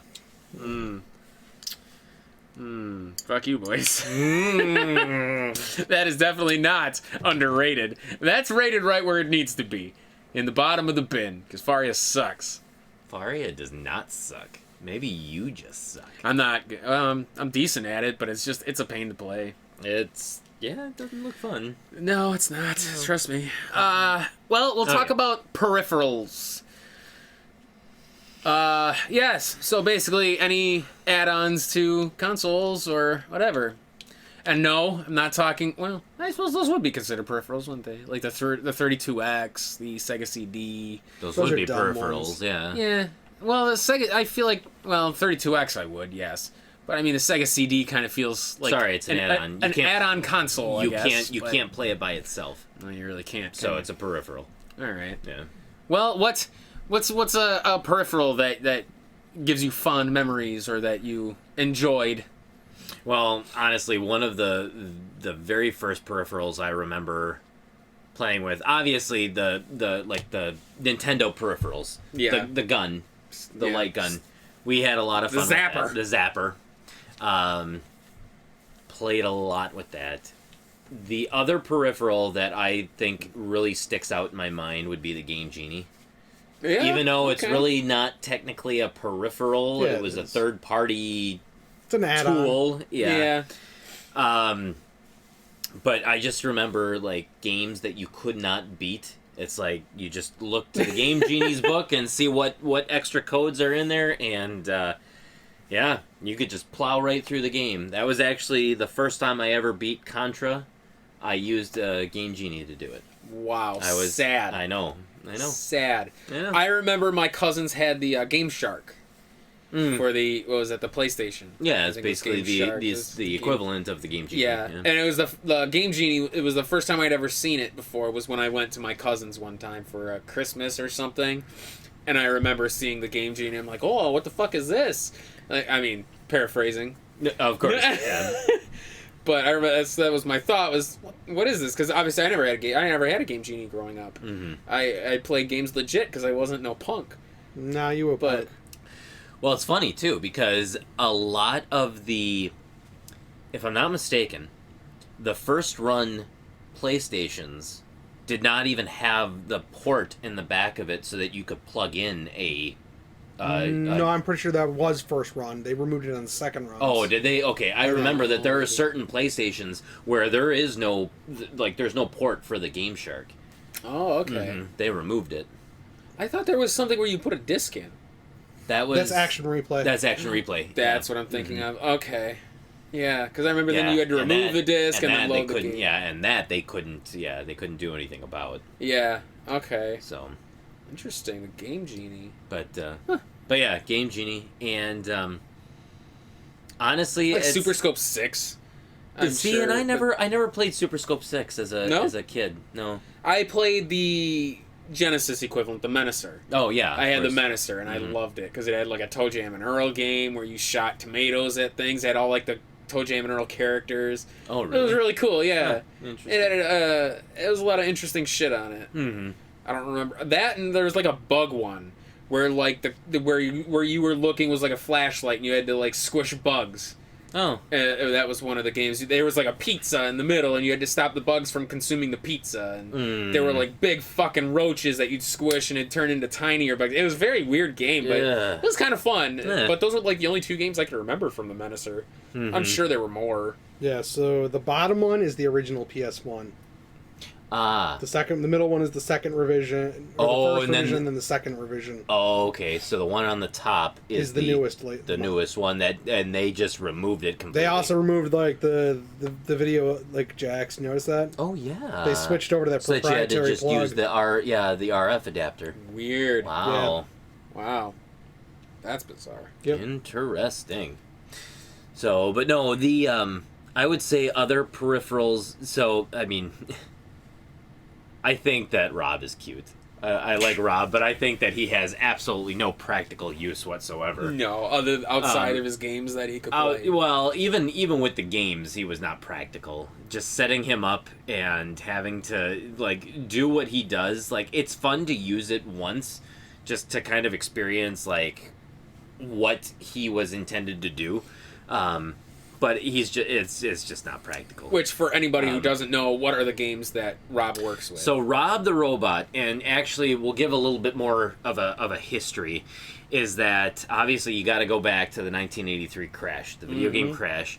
Nintendo knew that they had a success on their hands. They wanted to get it into American stores to help boost their sales, but a lot of retailers did not want to take the risk on their on systems anymore. They got burned by the Intellivision, by Atari, all these things. Honestly, sidetrack, Mattel, if it wasn't for Barbie, they actually would have gone under because of the video game crash. The Intellivision lost them $394 million. Good God, back then. Whoosh. So if it wasn't for Barbie, and if I'm not mistaken, at that point in time, Masters of the Universe, that line, that is basically what saved them and kept them still operating.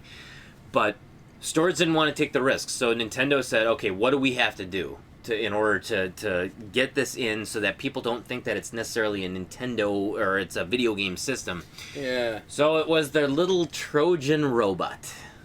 Is they basically packaged in Rob the Robot with those initial things, because basically you're buying a toy robot. Oh, but by the way, it comes with this Nintendo Entertainment System. That's right. Notice they never called it a video game system. Right. Nintendo Entertainment System. Clever. It comes with this. Sneaky. So you play with your robot, but guess what? It actually does work with this little system that you have too.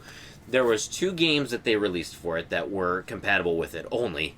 Gyromite, which was actually one of the original Pac-Man games, and Stack Up. And once the Nintendo took off, they realized they didn't need Rob anymore. So then the action set was born, where then you had the Nintendo that was released with just the gun and Duck Hunt and Mario. But the original system actually came with Gyromite and Duck Hunt. Wow. It came with 2 game pack-ins, but Mario was not initially packed in with the system. That's so crazy. And Rob was only meant to be, like, so that they were selling you a toy, not a video game system. That's right, because he came with, like, little things that he could mess around with, right? Gyros, yeah. Yeah. With Gyromite. Yep. And then what did he do for Stack Up? Was it the same thing? He had little, like, there were pieces in there that basically, like, gloves that he could then grab, little discs, little colorful discs, and then you just basically stack them in certain order, whatever was on the screen. You stacked them in that Interesting. that method, yeah. Yeah. What year did the Power Glove come out? The Power Glove was 89. Okay. Oh wow, I didn't realize it was that kind of far in. It was. Yeah. It was pretty far in. Because weren't there only like a game or two that was like exclusive Power Glove? Because what was it? If I'm not Glove mistaken, Ball? Super Glove Ball was the only game that was developed like directly for the Power Glove. And honestly, from what I've heard, it works extremely well. Like the game works extremely well, and it works very well with the Power Glove. Yeah. But that's because it was designed with the Power Glove in mind. Yeah. Everything else just really did not work very What? well. You mean you can't drive like that with it? No, you cannot. No, the wizard deceived us. The wizard deceived us all. Movies don't lie. You cannot hold it like you're holding a steering wheel and then go like that in order to turn. Like it doesn't. No, it doesn't work that well. What a great advertisement that thing was. What a great vehicle. Little fucking wizard. Little Lucas Barton. Yeah, he loved the Power Glove. It's so bad. And yes, he did. And it was bad for literally and figuratively. I always figured that game Clax would have been, because that's the game I think that has like the hand. Got the on hand, it. yeah. Yeah, I always thought that was. Well, Clax was never even. It wasn't licensed by Nintendo. Oh, that's right. It wasn't. Yeah, it was a Tengen game. Yes, it was. I stand corrected. Certainly was. Well, fuck. Yeah. Well, other than like those things, like other controllers that I remember from like the NES, obviously the most famous one, the NES Max. Oh yeah. With we had the an NES Max. virtual thumb pad or D-pad, which was trash. I hated that D-pad. Me too. That's the one where it's the disc that slid. And then absolutely hated it. Which you could have just got around it by hitting the edges, because the edge was a big button. Yeah. So, I mean, it was impossible to play. The only thing that really did for you was it had turbo buttons right on it. Yep. It had the top two and then the bottom two. That was the only reason why, as kids, we used it, was because of the turbo buttons. Oh, yeah. But I actually remember as a kid, I despised using that. It's like I would plug it in because I wanted the turbo buttons, but then I was like, I have to use this button for and it just doesn't work. Yeah, it was bad. Yeah. Then, of course, you have the famous NES Advantage. Oh, yeah. Where, the joystick. Yep. Love it. That had turbo buttons on it. It did, and it worked very well, actually. Yeah. I loved the NES Advantage. Until someone karate chopped it. I didn't karate chop it. I Donkey Konged it. He Donkey Kong punched it because I got mad. And I taped it back together. With electrical tape. With electrical tape. It still works. Well, of course it works. It still works. Good God, man. Don't complain. I fixed it. Well, Kevin, what do you got for a peripheral and or controller that you have fond memories of? I don't know if I'd say fond. I only used it a couple of times. But the Sega Activator. It's that ring you put on the floor for Mortal Kombat. Yeah. That's about as useful as the U-Force was. Just about. It responded about as well too. I was gonna say, yeah, it probably was. It was easier just to sit in the middle and just put your hand over it. We should have mentioned the fucking power pad. I was just about to say, because that's what people would resort to as well too. Although, in my opinion, the power pad actually worked very well. For kids. Not so much for adults like us. Because, we were able to beat, dance aerobics on it. You remember how small that pad was? Yeah. Trying to do some of those exercises was almost impossible. My nuts were in my throat. Oh, it was small. Yeah. It was small. Trying to do, the turns? Yeah. Fucking impossible. God, fucking dance aerobics. Hey, I liked it. The power pad was interesting. But, I will say. but then you get the people who just resort to just getting off the pad and smashing on the pads. Street cop. It doesn't work. Yeah. God. But the Activator. I remember seeing ads in magazines for the Activator. I remember just seeing the name of it, the Activator, and just thinking what the heck is that? They always showed it with Mortal Kombat and stuff like that, and it was hilarious because you were supposed to, work. because you were supposed to be able to stand in the middle, and then it was basically your first soiree into virtual reality, because you're supposed to kick, and it's your character would do the same thing that you did. How would you jump? You punch. There was one of the directions you kind of broke the line that comes up. Yeah, you could just... Because it used infrared. Oh, yeah. So basically it's a bunch of light pillars that come up, and when you break them, you do different things. Weird. Which is why I said you can just sit and just run your hands over it. Yeah. At that point, though, just use a controller. But at that point, though, in I think it was more the novelty of it. Yeah, because, and it's funny that they would use Mortal Kombat as, the game that would sell that, because... How are you going to throw a fireball? It's not like I'm just gonna stand like this to throw Sub-Zero's ice. Yeah. It's or Kano's roll. Yeah, how do you do what do I do? Down, forward, punch. It's how do you do that? Which actually that's funny, because one of the controllers I grew up with for Genesis for fighting games was called the Conqueror. It was a joystick.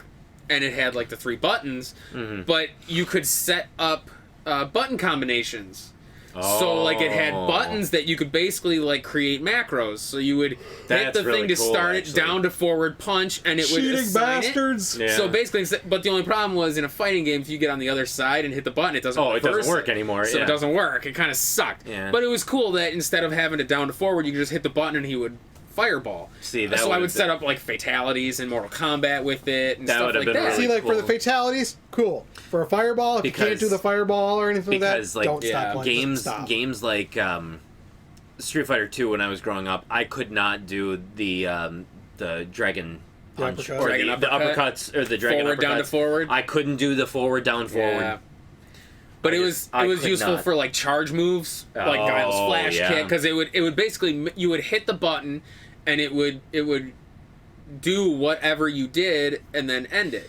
So it was basically however long you did something, it mimicked that action. It was really cool. And now I hate you. Why? Because that was one thing that always pissed me off in Street Fighter 2. Playing the computer. The computer would just... When they would just Jesus. spam the flash kick. Flash.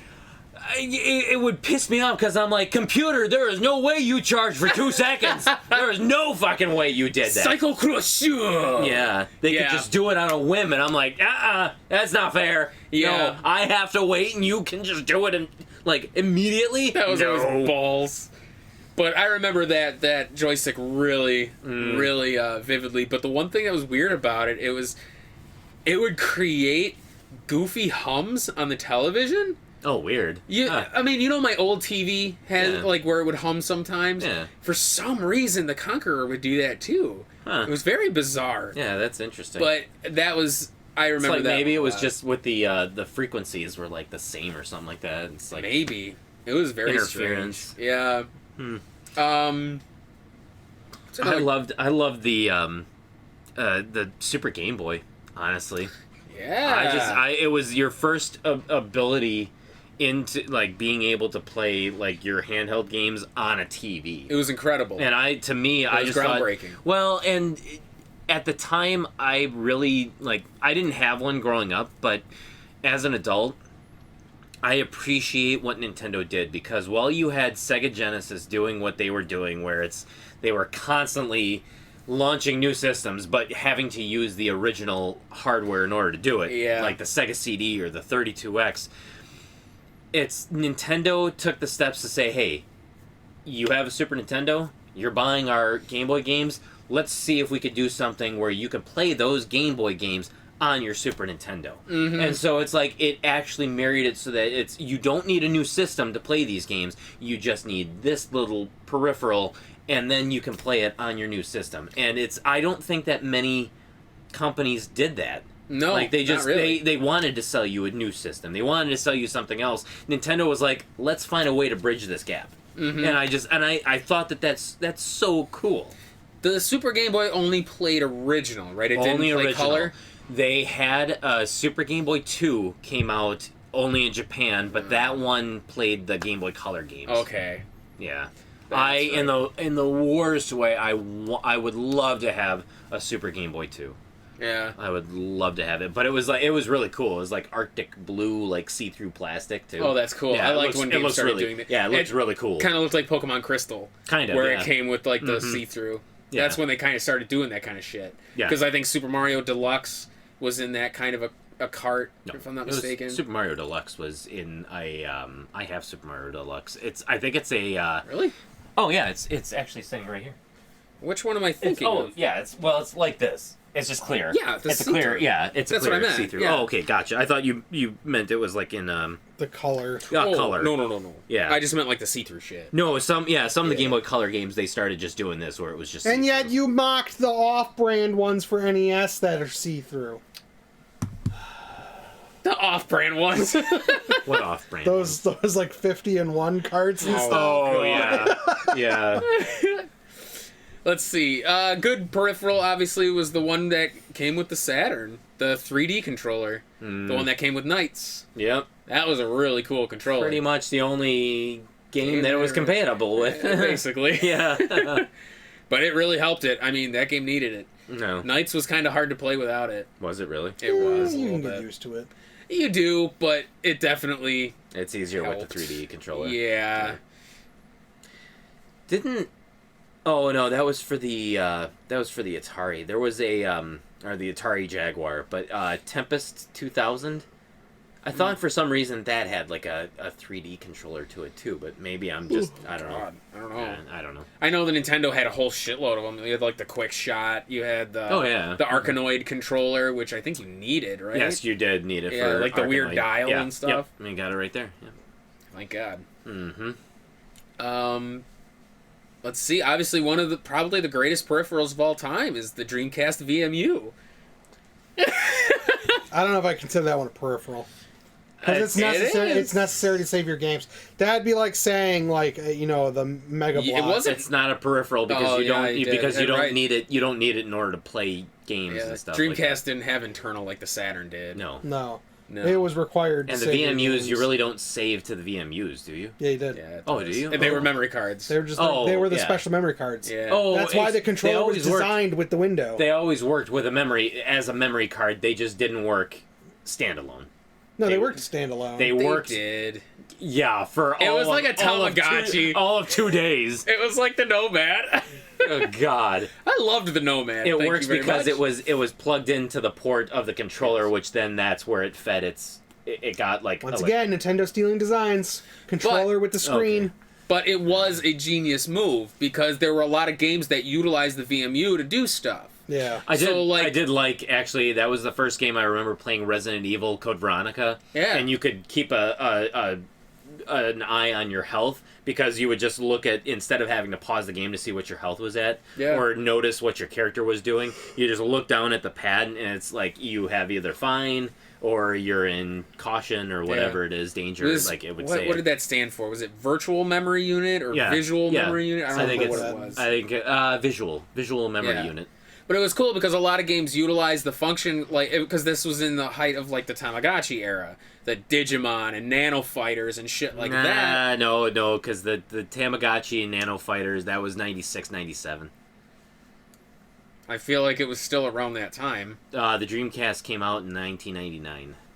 Still the same era. Yeah, the same fucking era. That's like 3 years. Yes, the same fucking era. No, it's They were not. still everywhere. No, they weren't. You douche. Maybe they were. Yes, those things didn't go away for a long time. Yes, those were huge. Oh god. Because you had the fucking Pokemon Pikachu. You also got to remember they did like the barcode scanner knockoff one, and they had them all over. I remember I had a Pokemon Pikachu back in the day. It was a Tamagotchi Pikachu. It was fucking awesome. God, it had a pedometer in it.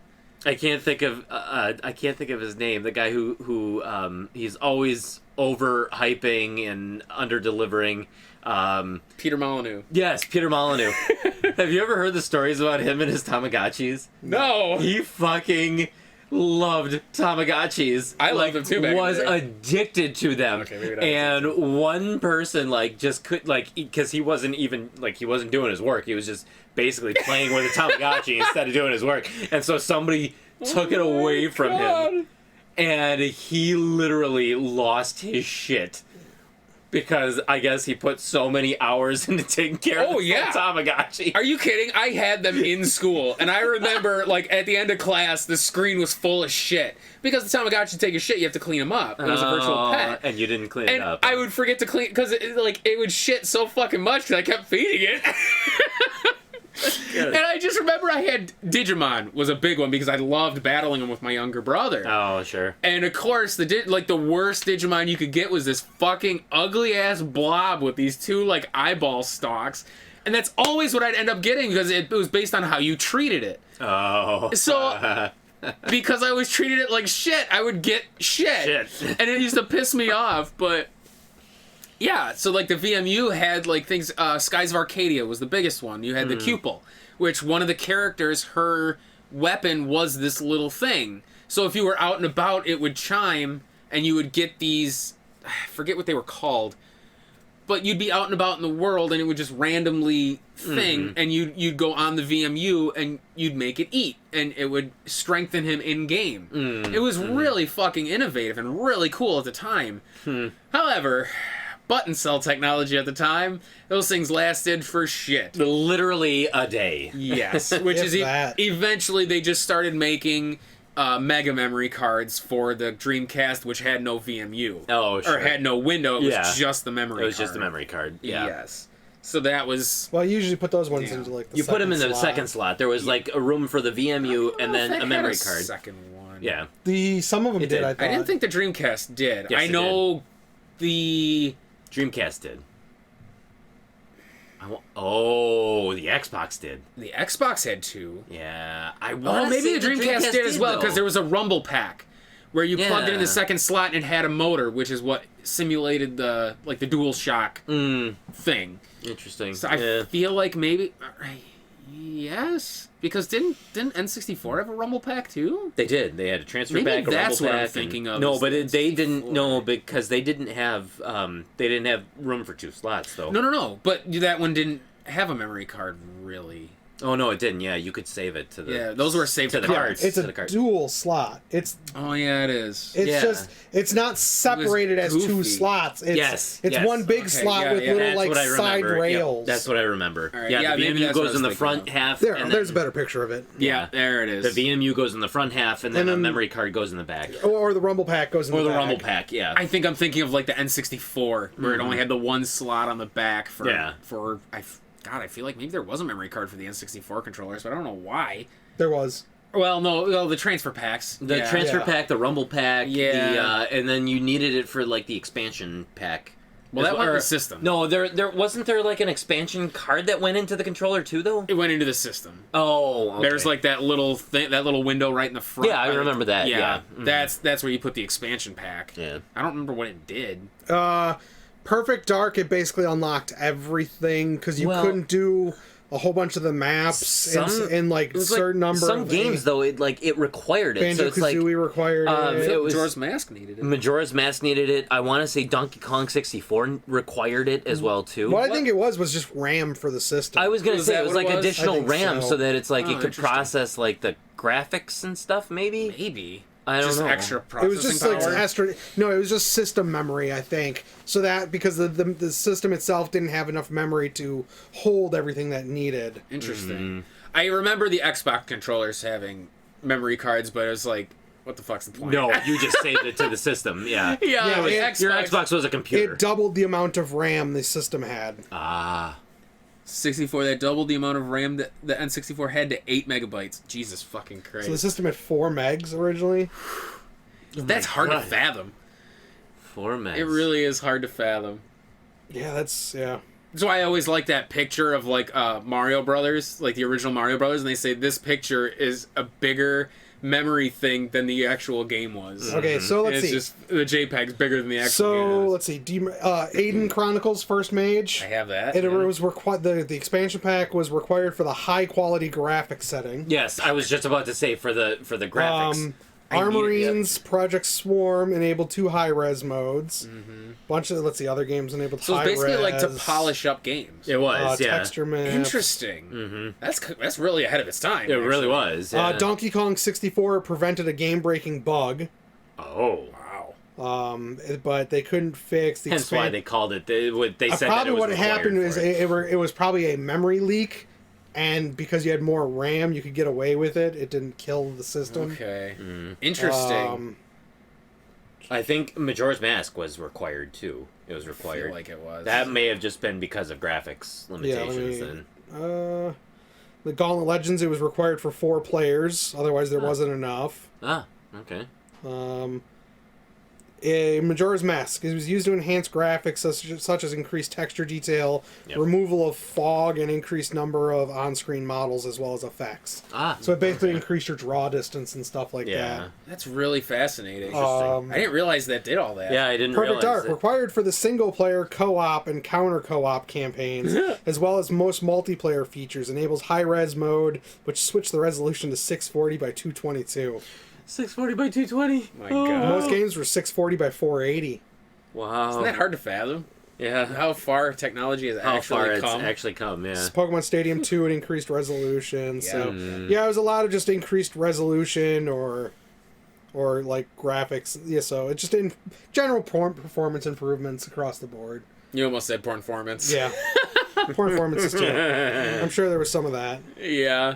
It's cool. Like I've always enjoyed some of the peripherals for systems. Like I remember the PlayStation 1 had the gun cons where you had the jack in the back and then you plugged it in. I played Point Blank 2. Do I remember back then, the Time Aura Crisis. Interactor? No. The what? The Aura Interactor. No. It was like one of the first like vibration like feedback things on the market. It was the vest. Really? The haptic? It was a haptic no. vest kind of? Yeah, it was Sega Genesis. Interesting. I think. Oh, it was. no, I didn't. Genesis yeah. does what Nintendo don't. All I remember 1994. Dude, that thing's awesome Sega- looking. You look like a Sega- real looking- Sega badass. Genesis and Super Nintendo. For $10. Wow. So it did like haptic feedback. That's cool. I don't know how well they worked, but it just like I think it just sat on your chest, and it was like a backpack, but you wore it on your front.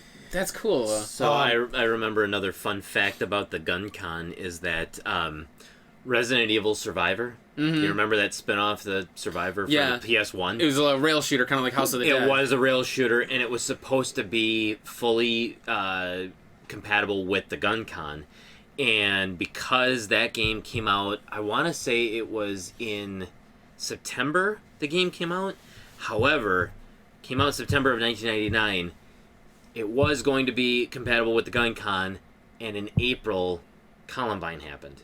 Oh. And so they literally said, nix any kind of gun compatibility with it. We don't want people shooting at the screens. We don't want them using guns, regardless of if they're real or fake. They're not using them. Take away the compatibility. So that's the reason why Survivor, which you would think, it's a rail shooter, plays like Time Crisis, why isn't it compatible with the gun? That's the reason why it's not compatible with the gun, is because of Columbine. You know, it's funny. I remember very vividly my dad one time, we were at a Radio Shack.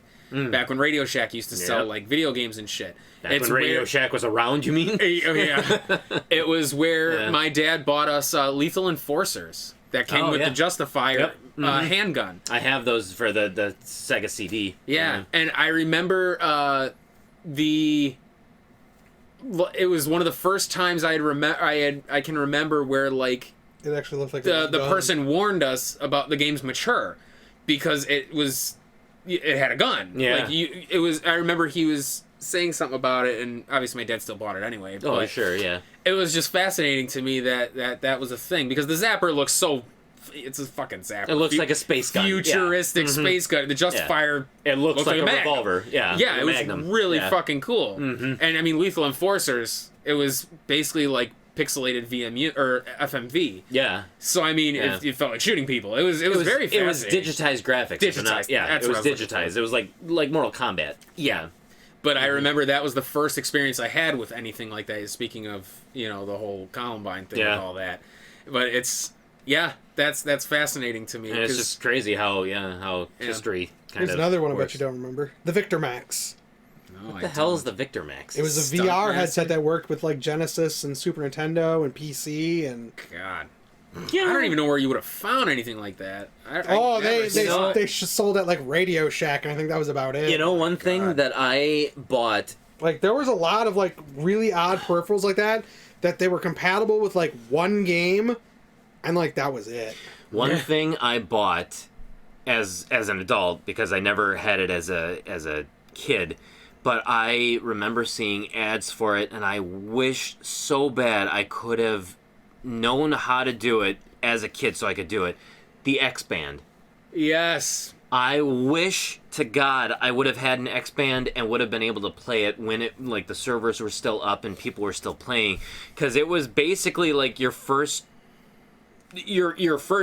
time playing a game online against other people, whether it was like friends locally or it was farther distance than that. Like, you could play people over a phone line, basically. Which was so foreign to us as kids. I know. I would never have even known how to even go about setting it up. It's scary how, like, internet it's a necessity now. Yeah. You literally can't live without it. Yeah, literally most people can't live without it. You can. I could live without it. Yeah, I probably could, too, if I really had to. No.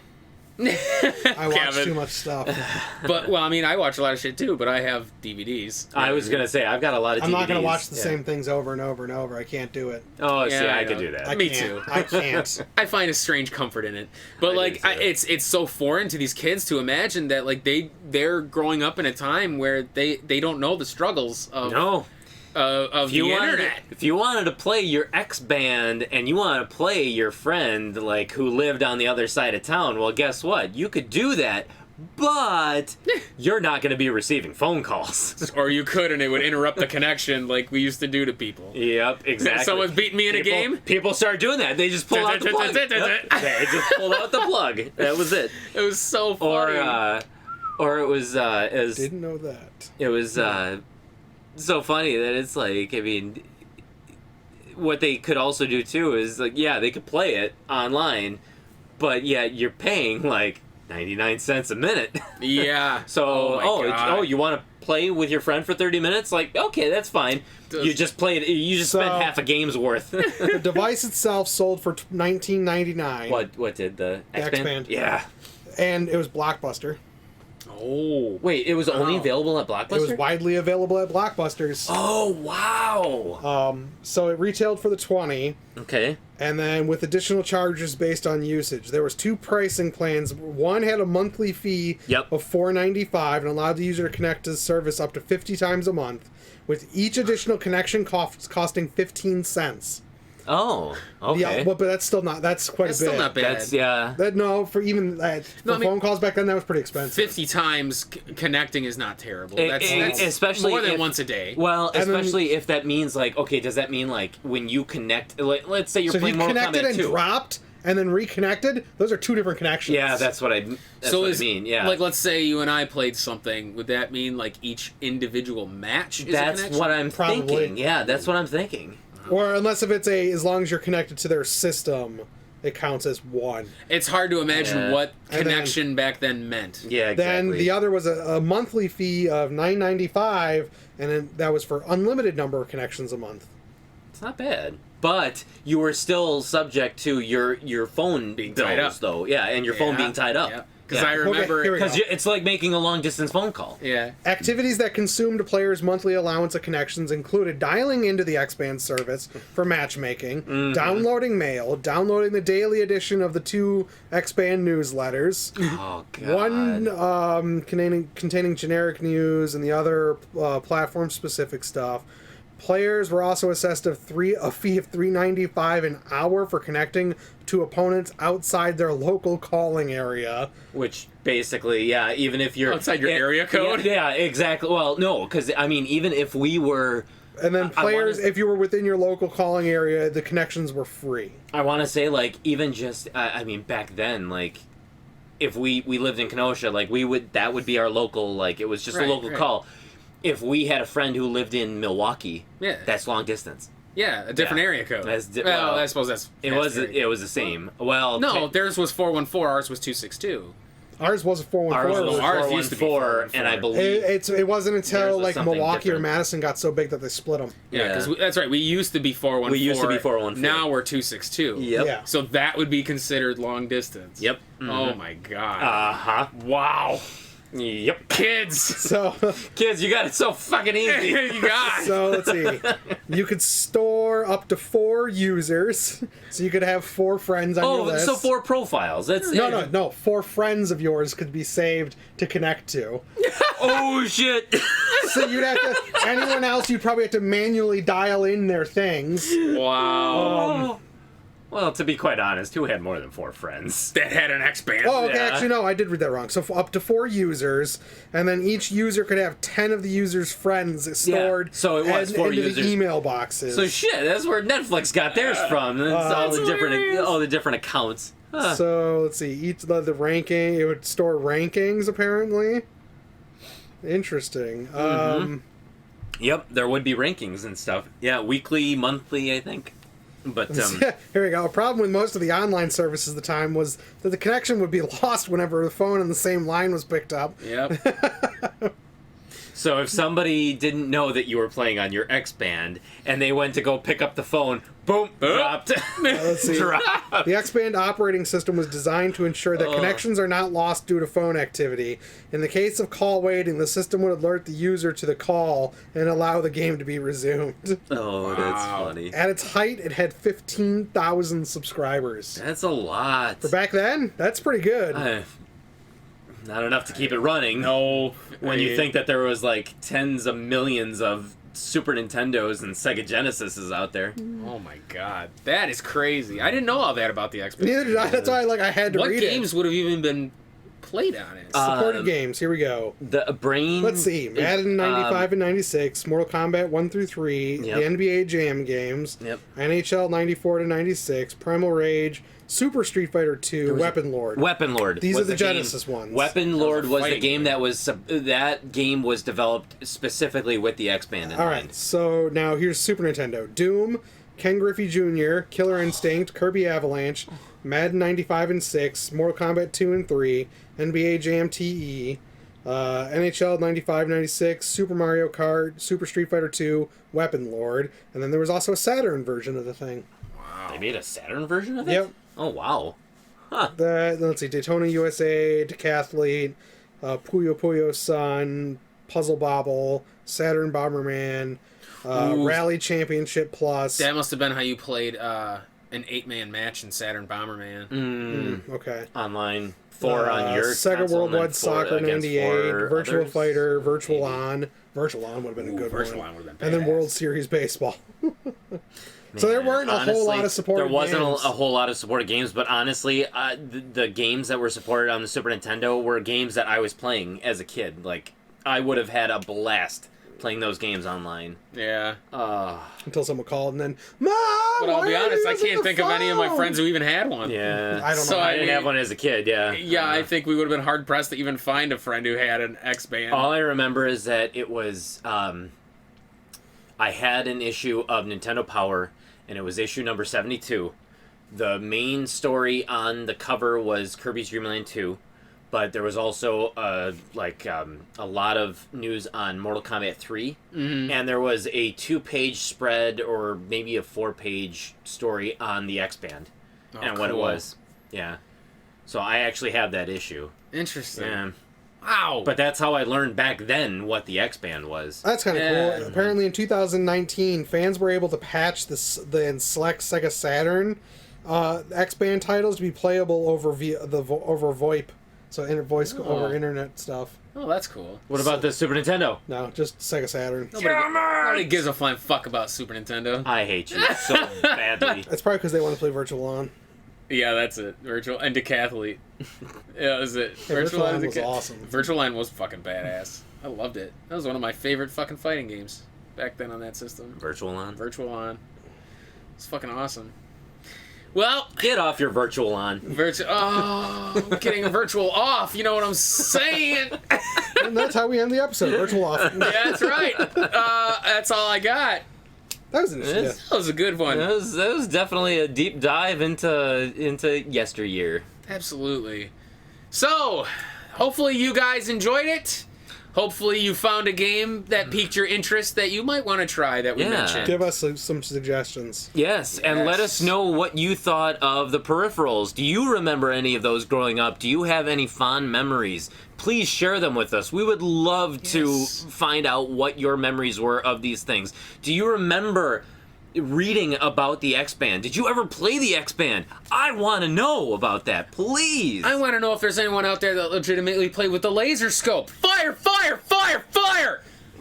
Fire! Do you remember that fucking thing? The yes. commercial was hilarious. Oh my god. Yeah.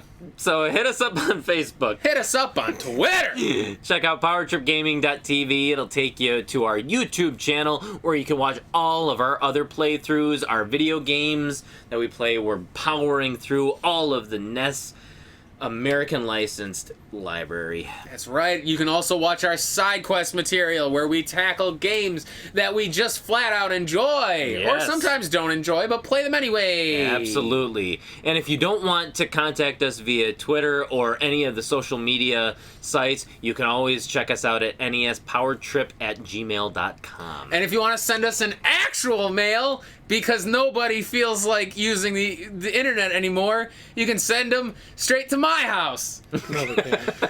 In the middle of the street.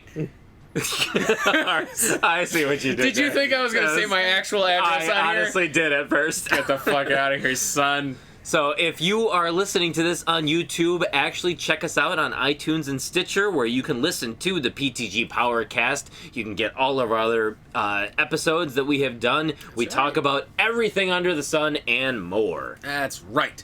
From survival horror to malls of yesteryear to handhelds to Legend of Zelda to Stan Lee. Oh my god, when we did our comic book episode. Rest in peace, Stanley. That's right. So next time on PTG. Actually, no. You'll be listening with more power. That's right, the PTG Powercast. Whoops and doodles. Nicely done. Fucking flopped the ending. Yes, you sure did. Hard belly flop. Done. My belly. Virtual owned. Virtual owned. Goo! Wow. Wow. Virtual pwned. The virtual boned. Nice. Virtual Poon, what? Poon. Poon pie. Poon bat. Oh, just hit the end button already. No, never. Poon bat. We're never going away. Never go away. I just want some poon pot poon. You're like Grover. Do not push the red button.